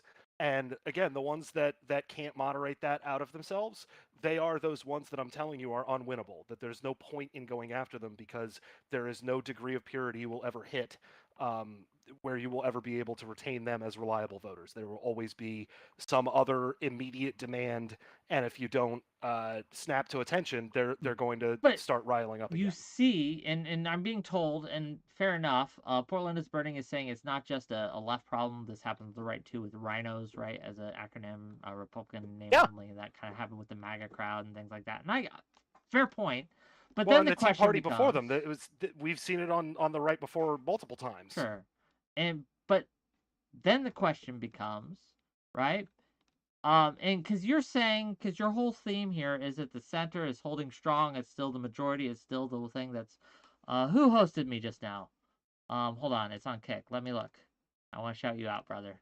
𝕾𝖍𝖎𝖙 Gaming with 5 viewers. Welcome, 5 viewers from Kick. Hell yeah, brothers, Kick. Let's go. Gang, give 𝕾𝖍𝖎𝖙 Gaming on Kick a follow if you can. I really appreciate it. We're talking about electoralism. We're talking about the Ohio event. We're talking about who we should outreach to and how we should conduct ourselves in outreach. So thank you again. Consider following the channel if you haven't. I really appreciate you. Let's continue. The question becomes, if, as you say, the center is holding strong, why is it that the extremes of both parties seem to be the ones in charge of the parties? Do you disagree with that statement? I disagree with that statement as it regards the Democrats. I would more or less agree with that as regards the Republicans, but that one gets into more complicated territory because Trump's coalition kind of demonstrably included non-Republicans when he, like, in 2016 when his cult of personality was forming. Yes, he did get a certain subset of Republicans who, like immigration was their issue, or, various specific individual things that got people to sign on to him early on. But there was also a blue-collar component, folks that I would describe as like Reagan Democrats or Clinton Republicans, folks who don't have a particularly strong party affiliation. Now, they may vote mostly Republican, but that masks the sort of strength of their opinions and which things they actually care about. Because again, some of these are the ones who, like, they skipped voting for Romney. You know what I mean? Where it was like, I don't like this guy. Hate to interrupt, but I want to address chat. EOD696 says, you're a shill wick, and your PAC isn't going to accomplish anything by dumping money into streamers. It's a gross perversion of what this platform is supposed to be, and I'm pretty sure it's against TOS. One, if you think it's against TOS, report it, and we'll see. Other people have. They haven't had any luck because you don't know how to read. Maybe you should go back and instead of complaining about PAX, go get some education because you have no fucking idea what you're talking about. Again, proof's in the pudding. If you think what I'm doing is against TOS in any way, report me and see what happens. Again, none of my content is sponsored by any party at this point, right? The 2 panels that I did have that were sponsored, I clearly delineated that it was the case. When it comes to what this platform is supposed to be, well, in your opinion, you should be beholden and slaves to your audience, being captured by them and unable to talk about anything or have any opinion that disagrees with your audience because you're too fucking scared of them because you will lose any income you have, whereas I, thankfully, am insulated in part from that, and I don't have to bow down to you. I can tell you to fuck off if I want, and if you're giving me, and I don't have to listen to you. So, seriously, fuck off. Really. I don't need you. I don't need to bow down to you. I don't need to be influenced by you. I am free from you. I am able to be genuine in a way that other people are not because they are so ass-bound and scared of their audiences that they can't give any opinion that is against what their audience thinks because they're so scared of them. So really, in the end, who's more free? Who's more free to be genuine? Who's more free to say what they really think? I can literally say anything I want, have any stance I want, as long as it doesn't violate TOS, and I'm still getting a paycheck because I'm not paid for my content. I'm not paid to take a position. Think about it. Ask yourself. Sorry about that. Get dunked on, nerds. No cow, Mike. Seriously, fuck off, Biden 2024. But I do want to ask about Biden's comments, right? What are your thoughts? Like, do you think it's a mistake not to focus Trump as, because this is where I'm not sure I agree with you, right? No, I'll justify this one. I'll bite this bullet. I am not convinced that there is anybody who is not familiar with Donald Trump. This was something where I mentioned, I had at the top of the segment that I had made some offhanded comments a couple weeks ago. One of those was that we've had Trump on the Republican ticket for 3 consecutive elections. That's 12 years. I understand, but technically look where we're again. I understand, but he gets a pass in a way because no one. This is a problem. I think that the way the media has tackled Trump has been disastrous, and I'll tell you why. There's 2 mistakes that have been made. One is people make him out to be the devil incarnate. Now, look, Trump's pretty bad.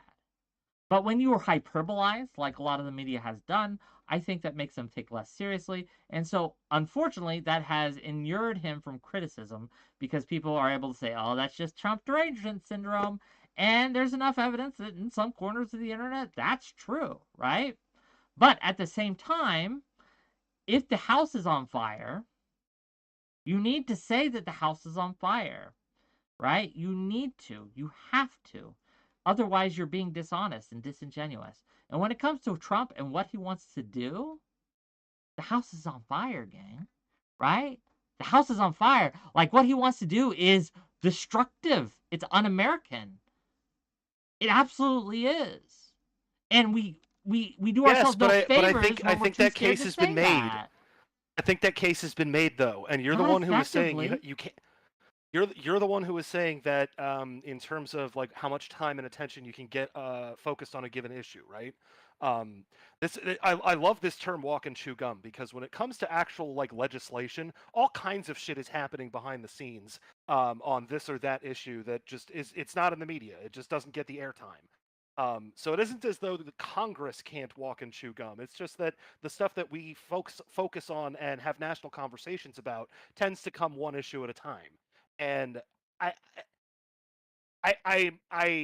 again, my question to you, Wick, is who is this mythical voter who doesn't know everything that you have to say about Trump already? It isn't It's not that. It isn't that you're making a bad point. It isn't that you wouldn't hope that some people would be won over by this point. Like I'm in that centrist camp, but I'm absolutely like I never, ever, ever would I vote for that guy. It would never happen. Um, but there's gonna be people who don't have the same visceral reaction that I did to January 6th There's two because things. I had a. Go ahead. Two things. There's a lot of people who feel the way you do about Trump, but think Biden and the Democrats are worse, and that's our fault. I'll tell you why. Yes. Because there's a lot of people who have done terrible things and treated people terribly and been very, very they've lied. They've straight up lied about things. The more righteous your cause is, the more important your cause is, the more important it is to be genuine and honest with it. Because if you build things on lies, it will crash down. And gang, the Democratic Party and operatives within the Democratic Party have lied to you. Journalists have lied to you. Streamers have lied to you. Politicians have lied to you. And it's on them and it's on us. We have to eat that L.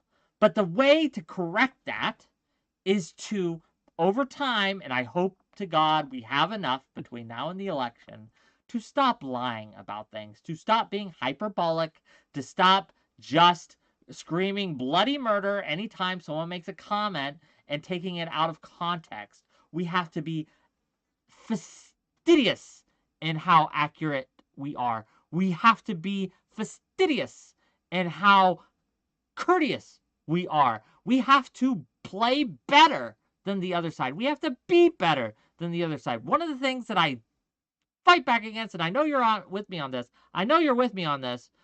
Principles Before Politics, is the people who mock and make fun of the other side, right? We gain nothing from that. We gain nothing. Yep. The only thing we do... How are you supposed to convince them that they're wrong and get them onto your side if your attitude is you're a horrible person and the best thing you're useful for is to laugh at you? Yes. You're never going to win that person. Absolutely. And the dunk culture that we have of pulling up a stupid thing that a Republican says, whether it be a voter or a politician, and just shitting all over them, doesn't help. It makes us feel good, right? It makes us go rah, rah, rah, yes, go team, right? But it doesn't move the needle. It doesn't move the needle in our direction, at least. But you know what it does do? It turns off a lot of voters. It turns off a lot of people, right? It makes, man, I don't want to deal with you if you're going to talk to me about that. Talk to me like that, right? It absolutely does. It's why a lot of people avoid the discourse, right? This is what I was saying. This is why a lot of people, like, again, we were arguing about how many people have Twitter accounts, and I'm saying a bunch of people probably are subscribed to, like, cutedogs.com and nothing else, right? They never see the politics stuff because they curate it out of their stream. And then there's people like you and me who, swim in toxic waters on a daily basis. It's part of the thing. Like, Jesus went to the whorehouses, to the lepers, to the people, the tax collectors, right? The people who are otherwise shunned by society. One of the things and one of the reasons that I am in this space is because it's so toxic, because I think I can make it better. And I think that there are people who are stuck in this space who might, and maybe I'm wrong on this, but they might want an escape from it. They may want some place to be, right? That isn't that. I'm trying, what I'm trying to do is showcase a better way and to be a better example for people. You know what I'm proud of, if I may, for a moment? I'm proud that I have so many conservatives in my audience. I'm proud of it. A lot of people have tried to use that as a knock against me. Like, oh, look at you. You're attracting conservatives. You're not a real leftist. Ooh, yuck. Look who have you in your chat. Look at the bad people, quote unquote, in your chat. Look at all the terrible people that they hang out with you that are on your show. Ooh, look at you, right? How you're hanging out with racists and hypocrites and transphobes and all that. Gang, I'm glad they're here. I'm proud of the fact that they feel comfortable enough to be in my space, that they don't feel ostracized from my space. Because how are we going to ever reach out to these people and show them that, because I believe that on the issues, on the issues, my issues are better than they are. I think that my way will make their lives and others' lives better. I think it's better for the economy. I think it's better for the world. I think it's better for the nation. I think it's better both on an individual and a community level, right? I just think it is. And I think the policies that I support and advocate for are better served by Democrats. And I'm proud that me saying that to most of my audience doesn't turn them off. The conservatives will disagree with me. That's fine, but they're welcome to do so, right? We can have that conversation, and I'm just glad they're here. But I'm proud of that, and I hate that it's turned into an attack that people will use against you. Anyway. No, it's bullshit. It's the correct way to have the discourse. I mean, I came on here specifically to say stop coddling the left and embrace the wins that you have that you like as like lefty wins, but that endear you to the center. Speaking of, would you like the guaranteed win strat? Like, okay, guaranteed win strat. Hit us. 100% promise you, and I guarantee you this is something money you're back, actually right? going to like. That you would consider this to be a progressive victory. Name drop. No, the issue, what Biden should do, what he should be doing right now as like the cornerstone of his policy, to ramp into election day, is he should be making specifically, I'm going to use the term abortion, but mostly because I have complicated issues with specific words that get used in the context, and you can use whatever words you want. I'm just going to be a weirdo about it. But that is the easy dub, and I promise you that if you think that sounds crazy, that you just need to hear me out for like 3 minutes and not interject with a goofy. The preamble's great. I will silence myself, right? And I will well, no. The only reason I say that is because the last time I tried to have this conversation, I literally prefaced with like, this specific retort is like it's a thought terminator, right? It's meant to be a conversation stopper. It's not meant to be productive. So like I just want to avoid that. So the way that you do this is relatively straightforward, and you can see this when you look at any time abortion has landed on a state level ballot. That we have seen these supposedly surprising upsets in red states where these ballot initiatives are failing, and it's less surprising than I think you think. Because if you want to count the actual number of states where the population would vote in sufficient numbers to actually pass like an ultra restrictive abortion policy, we're talking maybe like 5 states in the whole country. If you look at a state like Montana, at a state like Kentucky, West Virginia, there's all sorts of states where that even the pro-lifers will tell you, no, that's going too far. Don't support this. We're not on board with it. So if Biden was to come out with a log rolling abortion policy and say, this is what I am going to do with my next term, I am going to get abortion policy codified at the federal level, and I'm going to encourage my Democratic allies to embrace a couple of specific things that, for the most part, aren't actually concessions, right? It's either status quo, so nothing changed from if you rewind before the Dobbs decision. It gets you back to where we were. So Roe v. Wade 2.0, basically. Casey. It's complicated. But yeah, Roe v. Wade 2.0. I'm trying to put these into bullet point, digestible things, so I can repeat it back to you, so I know I understand. That's fair, but still, Roe was superseded by Casey. Sure. But the long story short would be, if you're willing to settle for like, okay, maybe we didn't love this policy, but this is exactly what it was before, right? Okay, Casey 2.0, got you. Okay, on abortion. And you're willing to give up concessions that aren't actual concessions. The example here would be elective late-term abortions. That Democrats should jump on every chance to codify, okay, rape, incest, life of the mother. We want all of our exceptions carved out. We want to have standards that Democrats are happy with Legal that but address rare, all of these. basically. Well, but you can make those your big wins, right? Where you say we're going to have legal standards for this that we're happy with. So when we say life of the mother, none of this Texas, 2 doctors and admitting privileges. No, we're allowed to put some hard caps in here that say this is a standard that Dems are happy with, but you give them, say, a 20-week ban. Because the idea is every Democrat loves to come back and say, well, there are no elective abortions after 20 months. Great, then nothing got banned, right? So who the fuck cares? Let them have the optic win because you're going to win states like Kentucky and Montana and West Virginia. If you make that the cornerstone of your campaign, you're I going to don't know see if 20 weeks is the week count, to be honest with you. I think it's more like 30 something, but I'd have to do the math in my head. So I don't know. 20 weeks is 5 months. Yeah. It's basically the fetal viability standard. Maybe. Okay. Anyway, we could.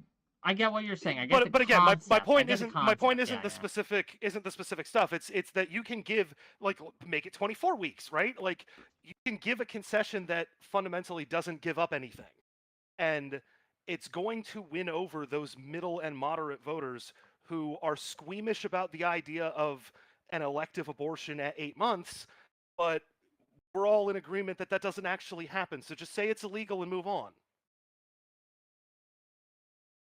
Got you. So abortion with concessions that are not concessions. Got you. Second point.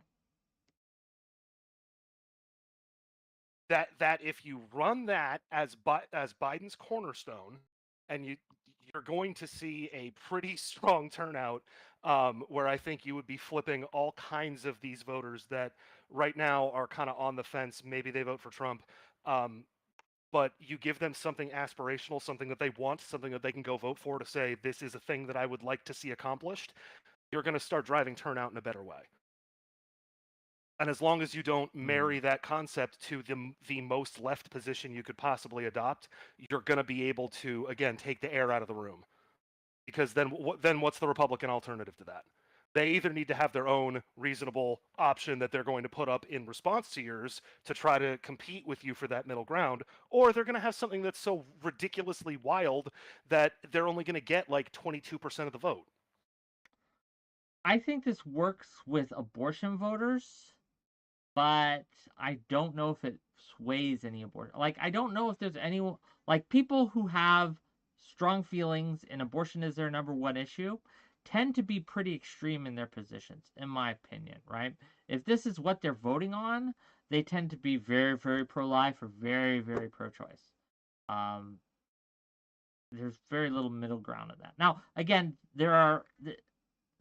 that's not to say that people won't vote on individual referendums in a more pro-choice or a pro-life way, right? That's kind of more moderate, and we could see that through the referendums in Ohio and things like that, and other states that are traditionally red, but they codified abortion protections into their law, right? Into their state law.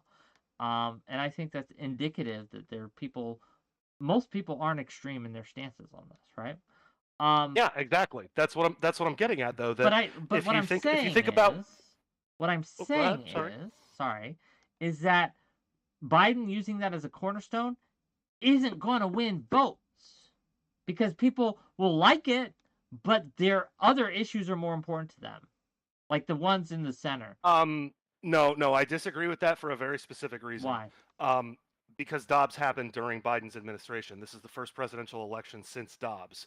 You're discounting the degree to which you would see an upswell in turnout, specifically if you make this an issue that's on the ballot. That's the whole point, is to make it an issue that's on the ballot and to come at it with a position where you can reasonably expect to be able to push it through Congress, right? The House is just simple majority, so Dems only need a couple of pickups. What happens? You're going to get a couple of flips if you make this a major campaign item. I think there's a good way to nip that in the bud. Is a lot of Republicans or Trump could just say, sure, okay, we'll do that too. They just adopt, like Bill Clinton won on this strategy. They called it triangulation. they stole, right, a lot of the common sense, more right-leaning positions that people liked and wanted, like that were popular, and they just said, "Sure, we'll do that too." Now, lefties Well, hated that, but it yes. worked. Well, right, exactly. That's what I'm saying. The whole point is that because he did a pivot to the middle there, and he's grabbing the most popular positions, you create a lack of air for any other positions. Um, it isn't that just adopted their stances and oh, I'm doing the same thing you're doing. No, it was that he was blending the most popular left positions and then just jettisoning the less popular left positions and then adopting the most popular right positions but not touching the less popular right position, and particularly not the ones that would be like toxic with his base, creating this larger coalition in the middle where you've taken away so many of the marginal voters that your opposition has no choice but to try to create a large base to compete with you. And you're just not going to find a large base that's that far right. Fair enough. So the other thing is I don't think you're going to be able to win a lot of people if like Donald Trump, I think, has probably the least credibility on the abortion issue of any politician in existence. If we're not talking about, Trump again, like has he's the got his least audience credibility of capture. any politician in existence is just true. Yes, I agree. And Well, yet, yes, but on this in particular, because like in the '90s, he's on record being like with like fairly left Democrat positions on abortion. Then when he's running for president, he has that gaffe where he's like, "Yeah, you fucking arrest the woman," and it's like his own campaign team had to yank him to the side and be like, "Bro, that's not how you're supposed to make that talking point." no, but see, this is the thing with Trump. Hey, look, there's the Trump MAGA heads. I think they're gone, right? They're like the the the fanatical Trump fans. I don't think we can reach them. Um, but there is They're another also like group. 16% of the population. They're not Yeah, particularly. they're not like huge, right? But they're not insignificant either. But who I'm talking about here, there's a group, and this is where you get a lot of the overlap with Bernie voters. Bernie voters and Trump voters overlap. There's a Venn diagram that includes both of these people, right? Where they would have voted for Bernie if Bernie were running, but he's not, so they voted for Trump instead. And So if I may, well, can I expand on that? well, I haven't finished, but I mean, I haven't really got to my point yet. But after I get to my point, you can. And Sorry, go ahead. sure, no, that's fine. The reason that they do this is as a fuck you to the system. They think the system is corrupt. It's not working for them. They don't like it. And they think that Trump is, again, whether this is true or not, this is what they think. They think Trump is outside the system and will fix the system, or at least make the system less bad, or at least like break the system in ways that will benefit them. Again, whether this is true or not, this is what they think. But that's my point, right? And you can elaborate if you'd like.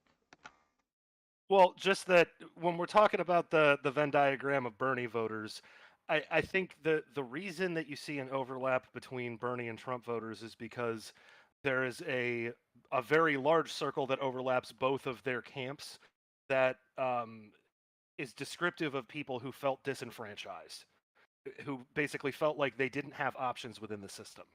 Because I would certainly have put myself in that camp when I was working with the Sanders campaign in 2016. Yeah. That I did not like that Hillary Clinton was basically being anointed. I knew that I had big reservations about They voting felt for her. unheard and unlistened to. Yes, the system failed them, as I said. Mm-hmm. Yeah. But I mean, it isn't as though. I think it's kind of one of the weird like Mandela effect kind of things about the way people remember the Bernie campaign, that it fractured, dude. Like, it went in like 6 different directions. And I like the portion of Bernie to Trump voters was probably one of the larger segments, but maybe like a third, if we're being realistic. Because again, you would have had a group that went to like Jill Stein. You had another smaller group that went to Gary Johnson. You would have had another smaller group that just didn't vote. Certainly there was a small group that wrote in Bernie Sanders. Yeah. So I think the point is that he spoke to a disaffected community, and if you can do that without alienating your own base, I think that's what enabled Trump to win in 2016. Was that there again, be slightly charitable to people who hadn't yet seen him in office, right? If you voted for him in 2016 and also voted for him in 2020, I think you can draw some stronger conclusions. I think if you voted for him in 2016 and then sat out or vote Libertarian or switch to Biden, like you can come to some different conclusions about that particular voter, right? Again, the hindsight is 2020 kind of thing. Can't fault them for not knowing in advance what a Trump presidency would look like. Yeah, look, I understand in 2016 the Trump voters, like the people who voted for Trump as a protest vote and things like that. I get it. Because again, we didn't know, but now we do. I think it's a different situation now, right? I think we're in a different situation. But that's why you want to create an environment that encourages as many people as possible to join your larger tent Democratic Party. I agree. Because Trump is only appealing to a small segment of Republicans at this point.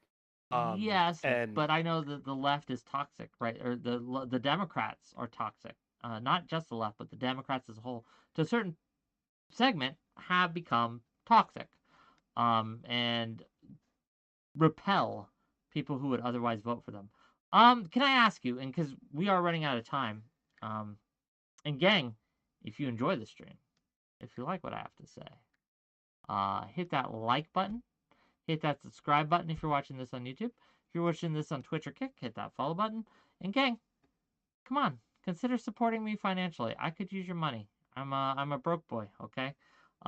Gift subs are always appreciated. Super chats are always appreciated. It's a way that I know that you like the content, and so I can continue to do what you like, right? At the end of the day, I'm going to do what I want, but if what I want coincides with what you like, more the merrier. Better it is for everyone. So yeah, consider subbing, donating, all those things. But my last question for you, sir, would be, as it stands right now, what's your bet? In come November, who gets the crown, in your opinion? It's entirely too early to prognosticate on that. I mean, I'm just being honest. Like, let's be serious here. Some major development could happen in the Middle East that could, radically shift what's going on right now. Let me paint you two opposite pictures that I'm not making any claims as to how likely either is, but think about, as two possible scenarios that Hamas turns over all of the hostages. They agree to some sort of negotiated thing where they turn over their leadership, but the rank and file are given some courtesy in terms of jail time and stuff. Israel offers a really, really solid peace agreement, and we rebuild Gaza, or at least start the process. That would definitely affect how lefties perceive Biden right now. Right? But you could also then say, well, that Hamas digs in their heels and this gets really bloody, and Israel is playing this game of whack-a-mole where they have to keep moving civilians around, and it's making them look worse because they keep moving the civilians, and then they keep bombing, so now there's more deaths in the news. I can see a whole bunch of stuff that could happen between now and November that would completely flip this on its head. And at the moment right now, coin flip. 50/50? I don't have. Okay, fair enough. Sure. There's just not enough to go on, and right now the polls. I don't know that we have enough particularly good state level polls. National level polling doesn't tell you much. Fair enough. And as far as I know, it's close enough to 50/50 to not really tell you anything without the state breakdown. Fair enough. Okay. Is there anything else any final words for the audience before we let you go, before we rate out? Final thoughts, my friend? Just don't undersell it. If you want a democratic victory, you don't always have to try to be as left as possible. I think you'll get a lot better results than you would expect if you, like I said, put yourself in a position where the person on the right that you have to negotiate with is someone like me, um, and let your right-wing Democrats be right-wing Democrats. If they're a 75% vote for you, that is still a whole bunch of issues where it's not even going to matter. So embrace your moderates. Cool. Gang, Principles Before Politics. He's a great guy. Follow him on Twitter. What's your Twitter at? At Principles BP. Give him a go. Give him a check out. Thank you for coming. Thank you for this conversation. Gang, what do we got coming up? Thursday, we're going to be talking to Eucharist and the liberal professor about academia and the problems thereof. And then Friday at 6 p.m. Eastern, we're going to have Ukrainian Anna on to talk about Ukraine. I look forward to both of these things. You should too. It's going to be fun. But for now, we're going to raid out and we're going to say hi to Stardust. Let's go to Stardust. Remember to say hi. Remember to salute, right? And tell her that this is a hate raid. She was great. It was fun talking with her over the she went canvassing with us. It was fun. And so yeah. Bye-bye, gang. Bye. Bye.